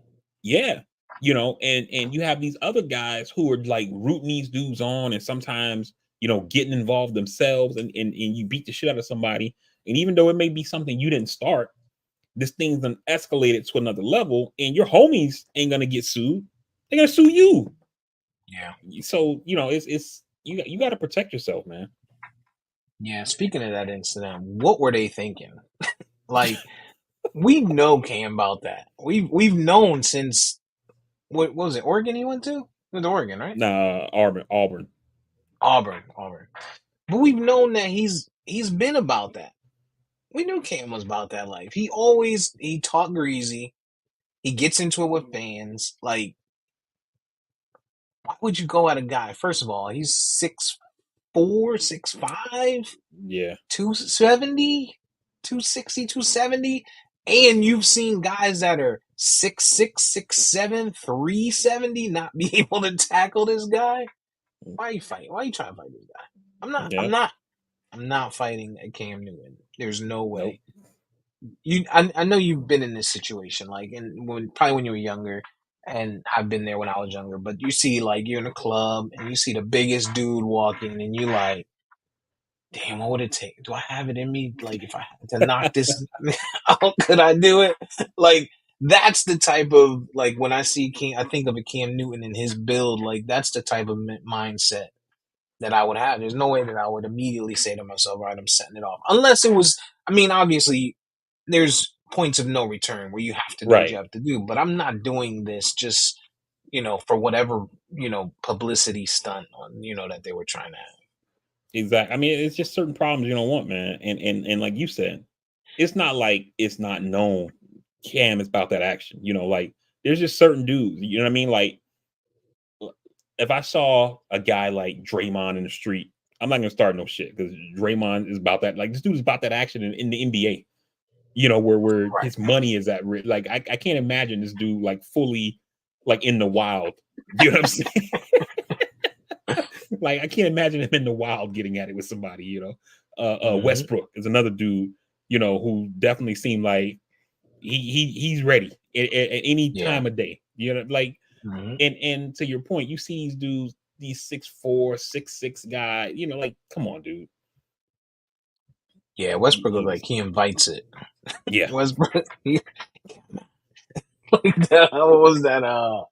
Was that Eddie Murphy that said that? The big guy is like, come on. That's how I see Westbrook. Westbrook thinks he's a giant. yeah, Uh, yeah, man. Still, you need to get his shit together, yo. Shout out to Cam. Shout out to Cam holding his own because man, that could have went bad for him too. yeah. He could have been in the news. Got knocked out, all types of wild stuff. And the worst part about that is that like this is at one of those 7-on-7 leagues or whatever. And the people who get hurt by this the most is the kids because Cam could be like, yeah, fuck that. I'm not volunteering my time in these places no more because I can't put myself in this situation. Right. And now you got to, all these kids probably dream of going to the NFL or at least, a large majority of them. And they had access to a guy who could maybe he see talent in them and then could connect them to somebody else. Or Hmm. even if he doesn't give them that kind of connection, he could answer questions for them. What do I got to do this? How do I what should I do to throw better if there's a quarterback? What should I do, how would you recommend I go about trying to learn the route tree if I'm a receiver or whatever? Right. What's a good way to tackle, against big quarterbacks like yourself? Whatever kind of questions you can think of, you could ask this guy because he got, 10 plus years NFL experience or whatever. And now these kids potentially lose that, you know, because And their even if parents are being assholes. right, or their uncles, and even if Mhm. not, the experience, like you said, like a lot of them ain't gonna make it. A lot of them probably won't even make high school football, or Right. college football. Just the experience to be a 9-year old or 10-year old or 12-year old to be like, I met Cam Newton today. Cam Newton was at the camp that I was at, or whatever. He was at whatever I was at, and I got to talk to this guy. Like these are just experiences that you're taking away from kids, and not only don't even think about it from a Cam Newton standpoint. Think about it from an athlete standpoint. Like if same thing with comedians. Like if comedians after they saw this thing with Chappelle, people running on stage, I'm sure some of them had paused to like, all right, am I going to go back out on the road? If I go back out on the road, what level of access am I going to give to people? Am I going to do these small funny bones, or am I going to require X amount of space between stage and people? You know, Athletes similarly. Now I'm seeing like I'm not gonna put myself in a position for someone to run up on me like they ran up on Cam. So now you might ruin an opportunity somewhere else for another camp or whatever that's going on. Yep. Yep. It's And it just, only happens with us. yeah. Let's call it what it is. You don't see Joey Bosa going out to a camp and you know John and Art running up on him. Like you don't see that. Kicking Yeah. off your flip flops and and squaring up in the MMA style or whatever. It's just us that we'd be like, oh, we gotta get this. Like, come on, man, we gotta do better. Yeah. You got to, man. It's just, it's this shit is ridiculous, man. It's completely ridiculous. Hmm. Um, there was something else. You asked a question about in the chat that I thought was important, or not important, but definitely a conversable topic. I wish EJ was here for, but you said, why do rappers feel like they need to embrace the right wing so much? We saw this week Joe Budden, who has a podcast. He sat down with Candace Owens. We've seen Nori sit down with who did Nori sit down with? Was it Trump? Mm, I It don't might have remember that been. happening. I mean, it could have. I just don't remember it happening. Um, but we see a lot of the we people, surrounding themselves with the they people. And really just that inopportune time. Like this is to me the worst time, if any, in an election year for a Joe Budden who has probably the largest podcast platform among our culture to introduce a Candace Owens with her negativity and uh, conspiracy thoughts. Yeah, I think some of it, like with the Button Candace Owens thing, I think part of that is just it's I believe it was you that said this in chat. It might have been EJ, I don't remember. Like it's for clicks, right? Where it's like, oh, I'm gonna have this person who's very controversial on. You're gonna have people who normally watch me watch, and you're gonna have other people who hate watch it, and we can kind of clip it up like Shannon Sharp and have people watch the clips and things like that, and it'll just get it'll get engagement, whether it's positive or negative. Mm-hmm. But the problem is that you platform these people, and some of these people have their own platforms, so it's not like by not talking to them you're silencing them or something like that, right? But you're expanding their reach.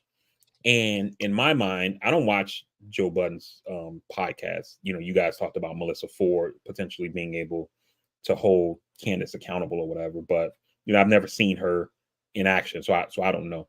But it was my mind when I heard about it was that she's going to be out there spewing a bunch of bullshit that's largely going to go unchallenged because these people don't have the chops to challenge her in that way. And I think it's Mm-hmm. part of the reason why those kind of folks like to go on platforms like this, because they're able to spew nonsense and bullshit and then not be challenged by anybody on, that's a lie, that's not true. Or even maybe, okay, let's say I believe what you're saying, but now let's take it out to its logical conclusion, kind of thing, to show how ridiculous this statement that you're making is, right? And and then also, if it's not for the engagement, for the clicks and things like that, I think some of these people think that they are bigger than they actually are, right? And when I say that, I'm talking about like your people like Killer Mike or Ice Cube with Trump in 2020 and all this kind of thing. Like these people view themselves as like a leader of the black community. So I got to go on here and engage and say this is what we want, you know, and get these commitments from this person or whatever. But it's like I said in the chat when we were talking about this whole IVF thing that happened in Alabama, and I was telling EJ, when it comes to these folks, treat them like a silent movie. Watch what they do and not what they say.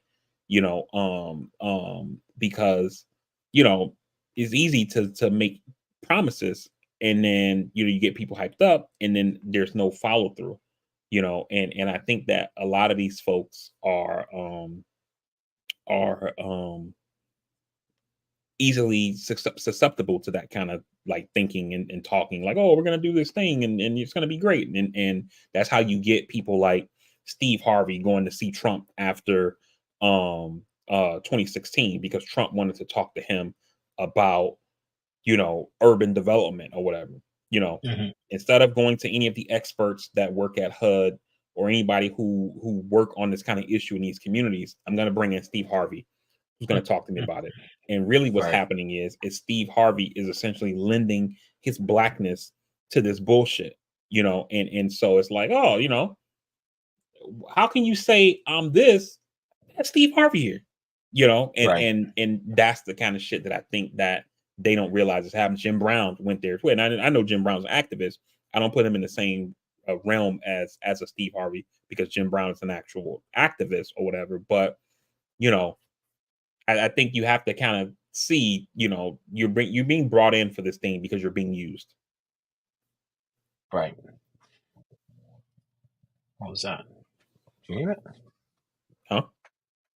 maybe that was EJ popping in and back out. Um, yeah. I haven't watched the. I don't think it's posted yet. The Joe Budden and Candace Owen interview. But I'm gonna be interested to watch it or listen to it wherever it's posted, and just kind of see because I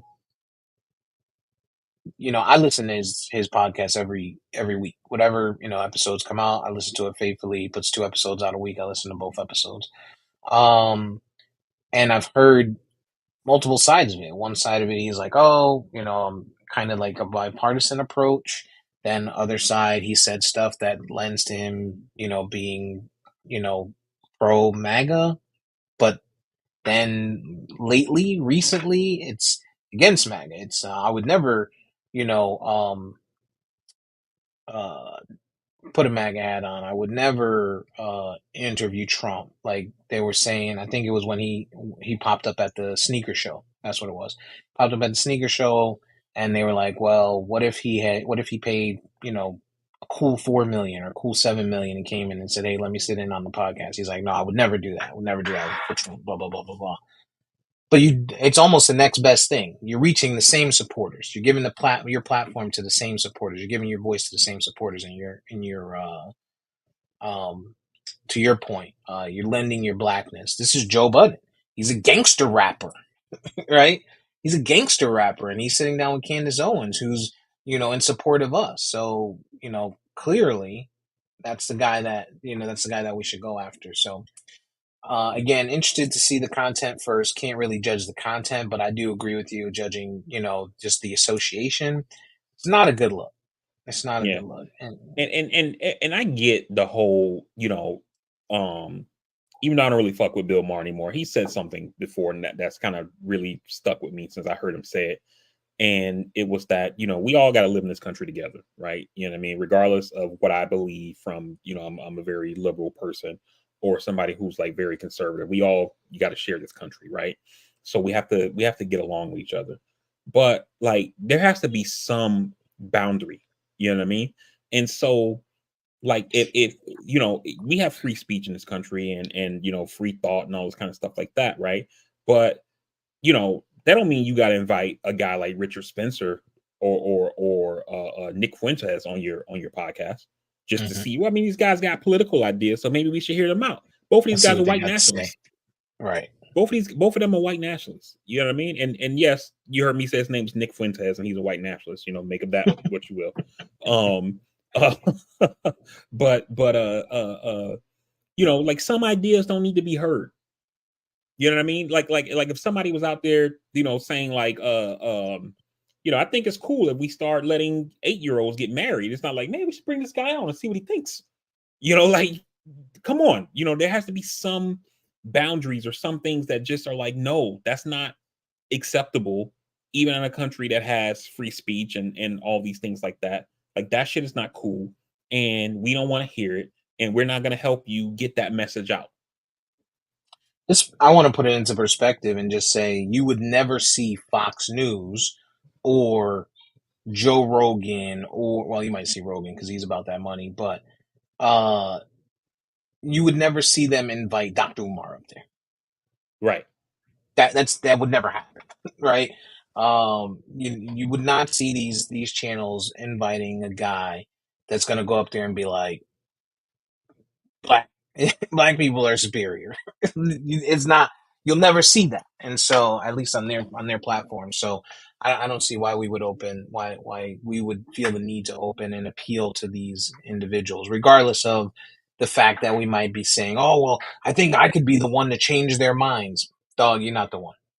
Right. You're not the one as a podcasting rapper that you're going to change anybody's mind.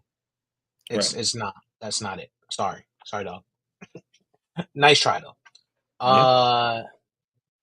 What else? What else is on the docket? Just I'll hit some politics real quick. Mm, This coming week on the 7th, Joe Biden is supposed to do the State of the Union address, which is a lot later than normal. You normally see these things happen in January, February timeframe, but they had to why keep so pushing late? it.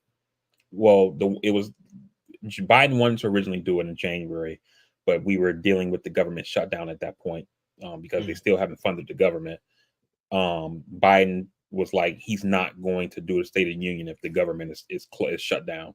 So he basically said, I'm not coming. And then so that pushed it. They then passed a short-term spending plan that basically got us to this current moment that we're in. And then I think something like came up that like required his attention. So it was like, we can't do it now. We got this other stuff happening, because I mean, the president's schedule is like planned out like months in advance. You know what I mean? So I think it was just stuff like that where it's like, we're not doing it in January because of the potential of a government shutdown, and then schedules like blocked up in all these other spots or whatever. And so this March date is kind of like what was available. But we, like I said, we typically don't see it That's Thursday. this late. Yeah, so it'll be on March 7th. The other big thing that happened this week politically, I wanted to touch on a moment. I wish EJ was still here to talk about this, was that the Supreme Court decided they're going to hear Trump's presidential immunity claim for his January 6th case coming out of DC. A lot of people in the legal community were extremely shocked that the Supreme Court is taking up this case, myself included. I mean, I'm not in the legal community, but as a political watcher, I was very shocked that the Supreme Court is taking this case. And you know, I can only think of two reasons that they would take it. And one is that this presidential immunity thing is coming out of DC, and the DC circuit, which only has control over DC, has said there's no presidential immunity, but that only applies in DC. Trump is making the same presidential immunity claim in the Florida case for the classified documents. And if the court rules against him there and he files an appeal like this, it has to work its way up again through the 11th Circuit Court of Appeals, and then eventually to the Supreme Court once he gets denied there as well on this BS. So if the Supreme Court rules now, that sets the legal standard nationwide versus just in DC. So that's the kind of glass half full approach that they could be doing here. On the other side, and the side that I actually think that they're actually viewing this is that there are some number of justices on the court who are buying into this presidential immunity theory that Trump is arguing, and saying that, you know, a president can't be charged with crimes for doing anything, you know, in his official capacity. And when you think about what happened in the Court of Appeals, where the appeals judge asked his lawyer, what if he ordered the Navy SEALs to kill a political opponent? Could he be charged criminally then? And the lawyer essentially said, no, can't, because that's an official act. Now he's like, oh, if that happened, the Congress would impeach him and he'd be convicted and kicked out of office for sure. Because, you know, that's just, I mean, that's crazy, you know? But kind of like the point I was making with the Joe Budden, right? When you draw that, that thing to its logical conclusion, right? So Trump orders the Navy SEALs to kill, you know, Gavin Newsom or something like that, right? And then the Congress says, we can't deal with this shit. What's to stop him from sending the Navy SEALs to kill the Congress? Anybody who's willing to vote to impeach him. You understand what I'm saying? But infinite loop. But regardless of that, it's in my mind, it's both scary and dangerous that we appear to have some number of justices, even if it's one or two, that are giving this theory like some credence. You know what I'm saying? And we'll see what happens. But also, I'm not sure if Trump is going to get tried for that DC January 6th case before the election now, because not only did the Supreme Court decide to take this case, they are slow walking it. And I know I'm going long on this, but let me just kind of set the timeline for you real quick on this. Trump made this argument in the trial court. The trial judge denied the argument, denied his motion for this presidential immunity thing.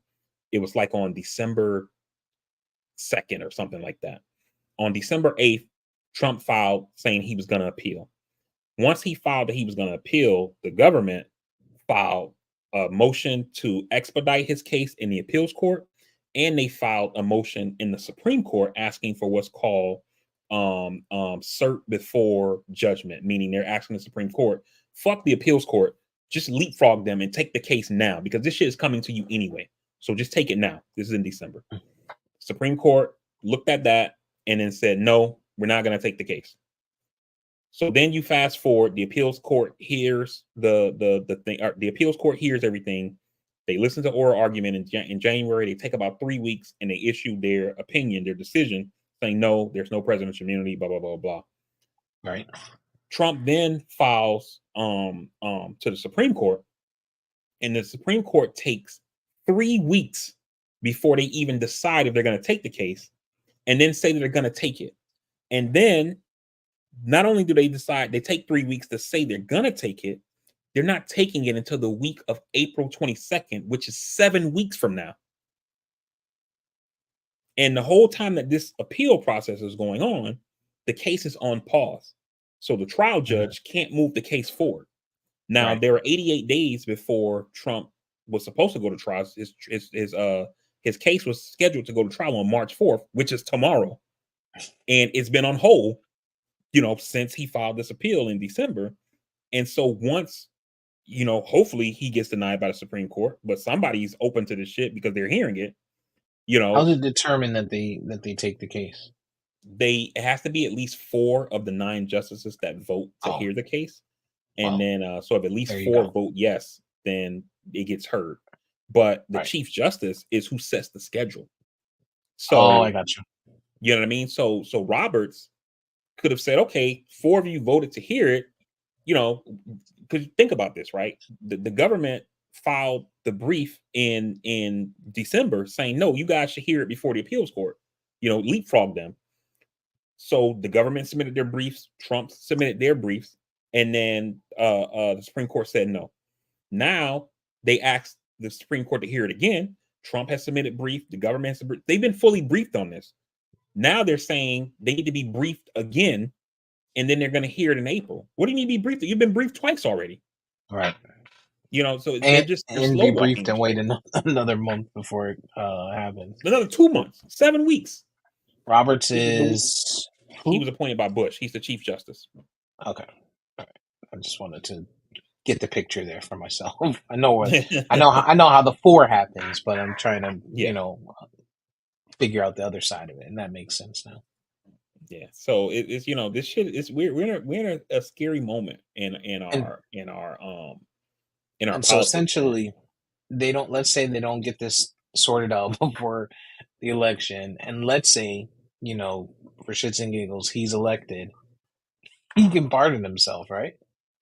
Right. Well, we don't know if he can pardon himself because that's never happened in the country's history. Some people say that he can, some people say that he can't. But even if he can't pardon himself, when he gets in there, he could just have whoever his attorney general is drop the charges, have the Justice Department drop the charges. And then so now the classified documents case in Florida goes away. The January 6th case in D.C. goes away, right? And then even if you say, okay, well, he has them drop the charges, once he gets out of office, right, the next president, if it's a Democrat, could have them bring these charges back. But there's a 5-year statute of limitations. So all January 6th should happen on January 6th, 2001, which means by the time we get to 2026, while he's still in office, those statute of limitations will run and no charges are happening at this point. Man, I tell you, that boy is something else. Say what you will. Say what you will. You can hate that man as much as you want, but I tell you, listen. He is and I told a friend of mine, she was like, how can he do this kind of stuff or whatever, but because I think that we're used to looking at the legal system from the vantage point that we see it, right? Where, people have these public defenders, you get, bullshit defense at court, you got to take these crazy plea bargains that get you years in prison and things like that. And I told her, you can get as much due process as you can afford. You know what I mean? Like that's the issue with the legal system is that you know, if you don't have any money, you can't do these things that he's doing, right? Where you essentially go to court, you file all these motions to dismiss. Now you file appeals in the middle of the trial, which then stops your case. Now, you get your case argued before the Supreme Court, then it goes back down. And, like most people can't afford that kind of due process because it's like, maybe you get a lawyer to handle your trial case, you get found guilty, whatever.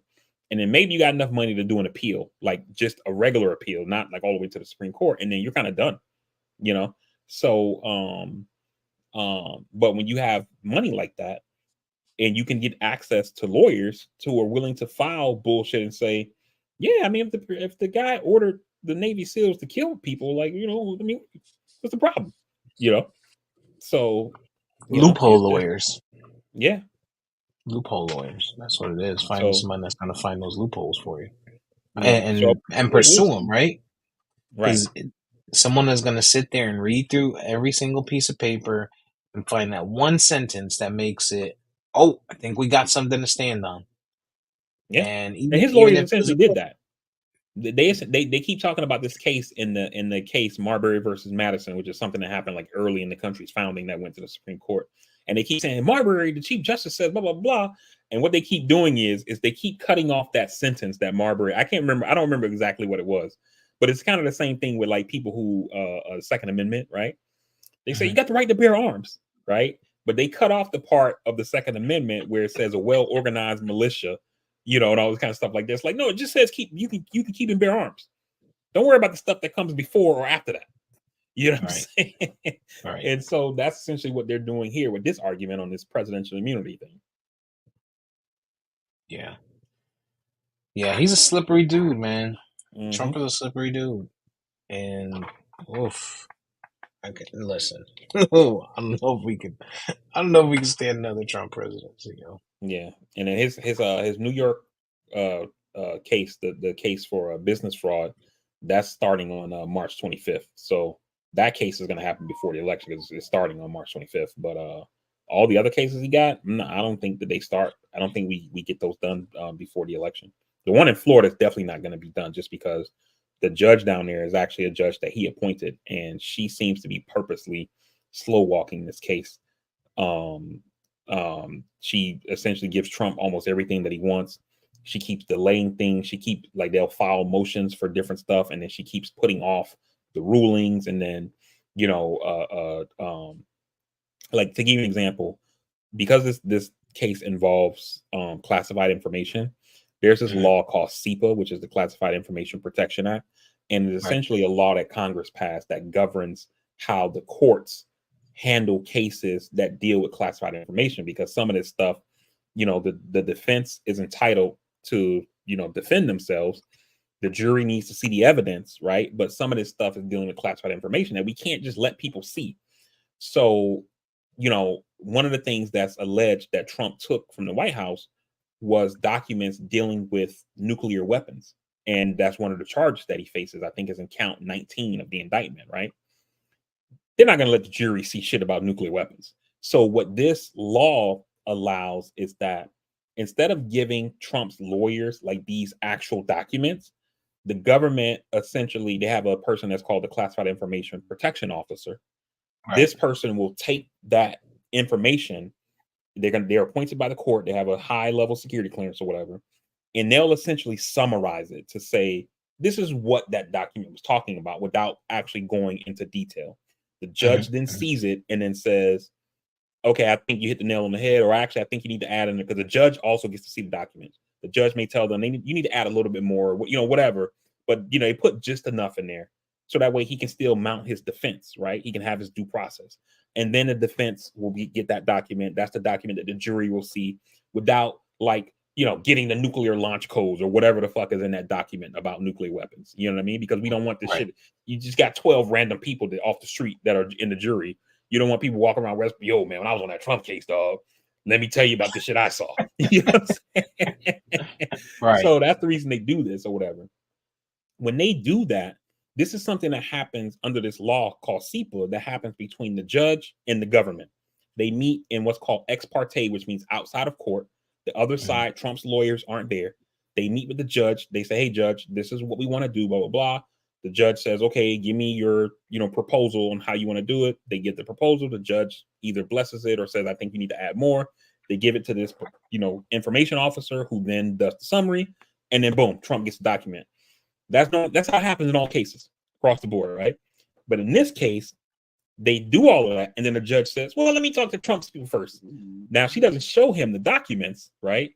But you're like, "Let me see what they think," even though this law says it doesn't fucking matter what they think. You know what I'm saying? So it's like stuff like that she's doing that's like slowing this case down. And that case Right. is supposed to start on May 20th, which is also not going to happen because SEPA has 7 parts of it, and they're still fighting over the Section 4 stuff. They haven't even got to Section 5, 6, and 7 yet. And the case is supposed to start in May. Yeah, they're trying to, they're trying to prolong it. They're trying to prolong it.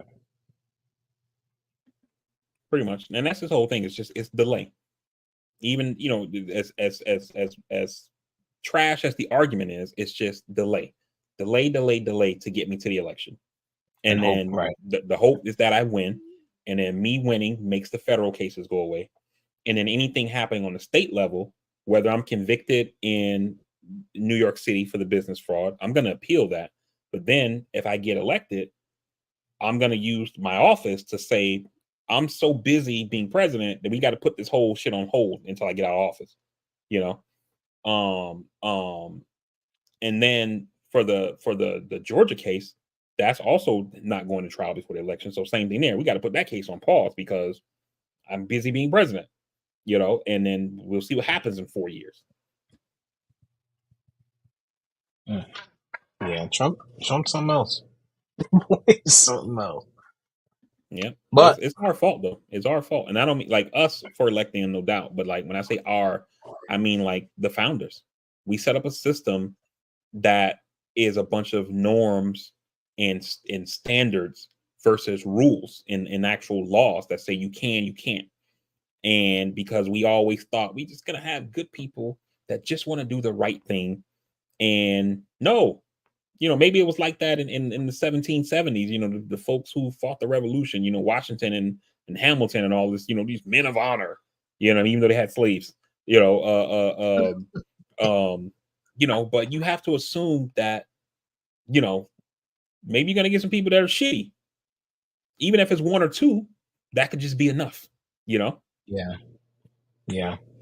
Well, hopefully he loses and then he faces trial and and we go from there. Like that's the key because then there's no time, right? Like you can try and prolong it as long as you want. After that, eventually you're gonna have to deal with what comes from it, whatever it's, whatever that trial looks like. But right now, you're working with a slim time restraint because there's possibilities.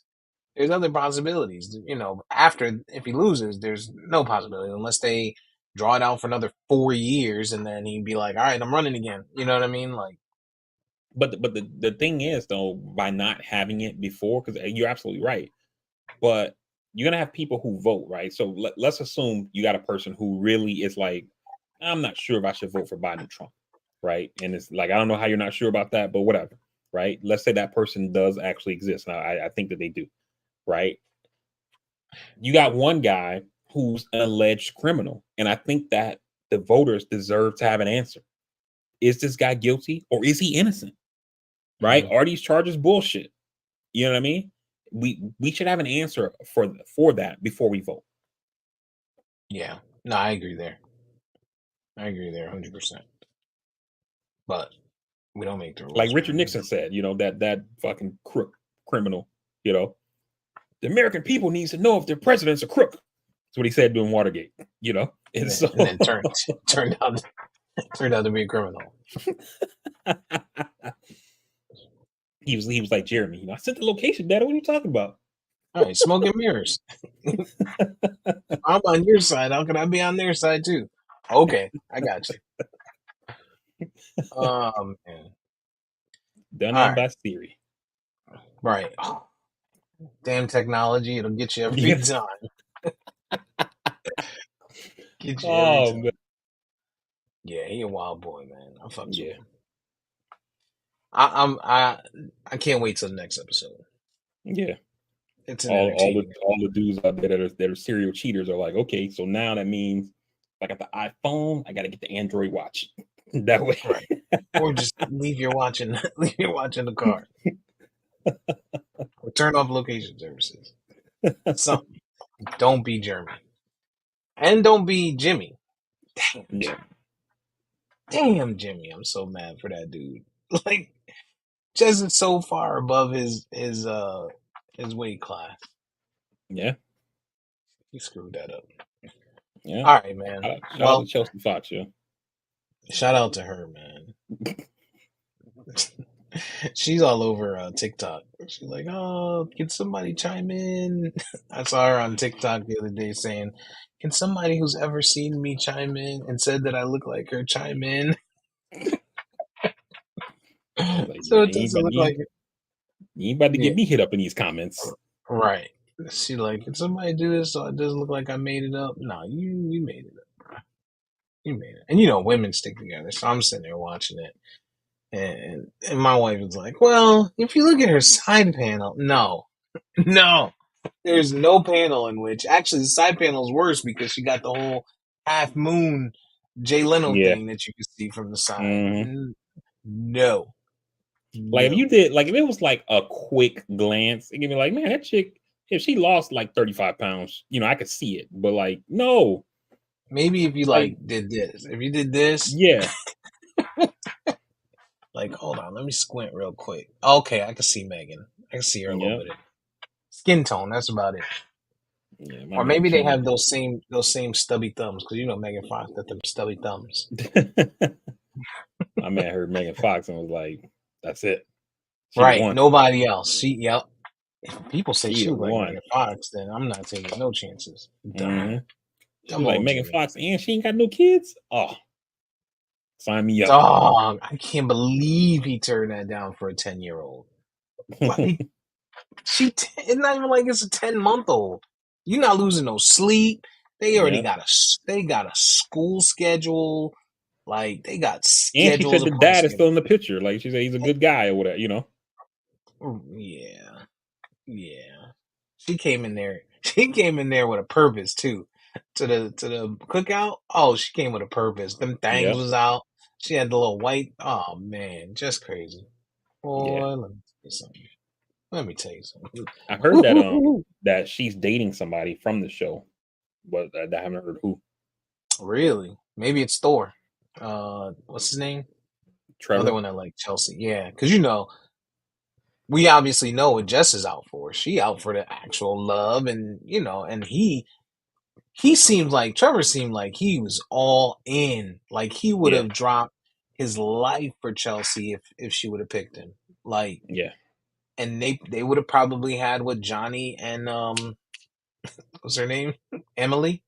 Em, Amy. Amy. Like Johnny and Amy had. Like if it was them two, but she crazy. Chelsea is crazy. Yeah. That She whole is. you said you were gonna go out, and then but I'm gonna shoot her a little bail because they led up to make it seem like I don't know if when you were watching it, the way they led up in the previews when she was screaming, "I know you fucked her." I thought it was Jess. Me too. Every episode, I'm like, "Yo, he saw her and he went and got it." Jimmy's my dog. Like this Yep. is what I'm I thinking said I was leading up thinking to the it, right? same thing, yo. And when And I found out then it was a friend, I'm like, that's a letdown, yo. it was a letdown, but then I kind of saw Chelsea's side, like, "Yo, dog, I'm not gonna tell you can't be friends with your friends, but you can't be friends with somebody you told me that you accidentally fucked as a friend." Like I'm sorry. Like from a man's standpoint, you wouldn't allow it. I wouldn't. You Yeah. crazy? Nah, we're not having that. You can be friends from afar, but you're not going and hanging out at night drinking. Mm-mm. Yeah. Sorry, And dog. Jimmy was mad about that shit because he was like, she said that shit while they were taping. And he's like, I And told you he that didn't. in Yeah, confidence. he Now you didn't didn't, want that. yeah, Mm-hmm. you don't put all this shit out in the streets now, Mm-hmm. Yeah. So I think there's a little more to it. She crazy, and I think she's getting Yeah. painted a little bit crazier than crazy, but like I think she's still a little bit crazy. She Yeah, she she's she a she's little wild. definitely crazy. She's clingy. She's crazy. Right, She and got then confidence issues. he was like, I don't want you to be, he was like, I might need a break from that too. And she goes, you're calling me clingy? And then she comes on very next episode and says some clingy ass shit. I Mm-hmm. want you to be around me forever. Like, all right, Yeah. bitch, you got me. You got me Yeah, told. them people, they were wilding, wilding. Yeah. Like in Wedding Crashers when the girl was stuck on Vince Vaughn. Oh And yeah, she was, yeah, yeah. you're never gonna leave me, cause I'll find I love you. Fisher. Yeah. Oh Yo, man. only thing that could have made that show better if if they had a narrator like that chick from The Circle. Oh yeah. Which, by the way, she got she had that show Thick something and Thick. She ended up with her own show. Okay. It was like 8. It was not. It was a scripted show, not an unscripted like The Circle. And she announced the other day that she got renewed for season 2, and she's gonna have a comedy stand up on Okay. uh on Netflix, her own. And so I replied and was like, "Where's the next season of The Circle?" Because I'm gonna need that. I need that. But all right, man. Well, we're at a good spot. I'm hungry. It's Sunday. The sun is coming out. So I'm gonna hand it to you to get us out of here. All right, everybody. We definitely appreciate you guys for rocking with us for this week's episode of the Cast Worthy Podcast. For the folks who listen live, we definitely appreciate you taking that time on your Sunday morning. For the folks who listen once the episode posts, we appreciate you taking that time as well. You can find this episode on all podcasting platforms by searching at Castworthy.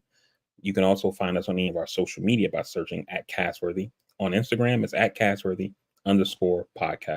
While you're there, you can leave a like, subscribe, share, follow, tell a friend, help us grow the audience. We very much appreciate it. And I forgot to mention, as always, make that phone call, send that text message, reach out to your people, let them know you're thinking about them. Pretty sure they'll appreciate it for it, and you'll feel better for doing it. But with that said, man, we will see you guys on next week. We will see you guys next week with another fresh episode of the Castworthy Podcast. Until then, we're out. We love you. Peace.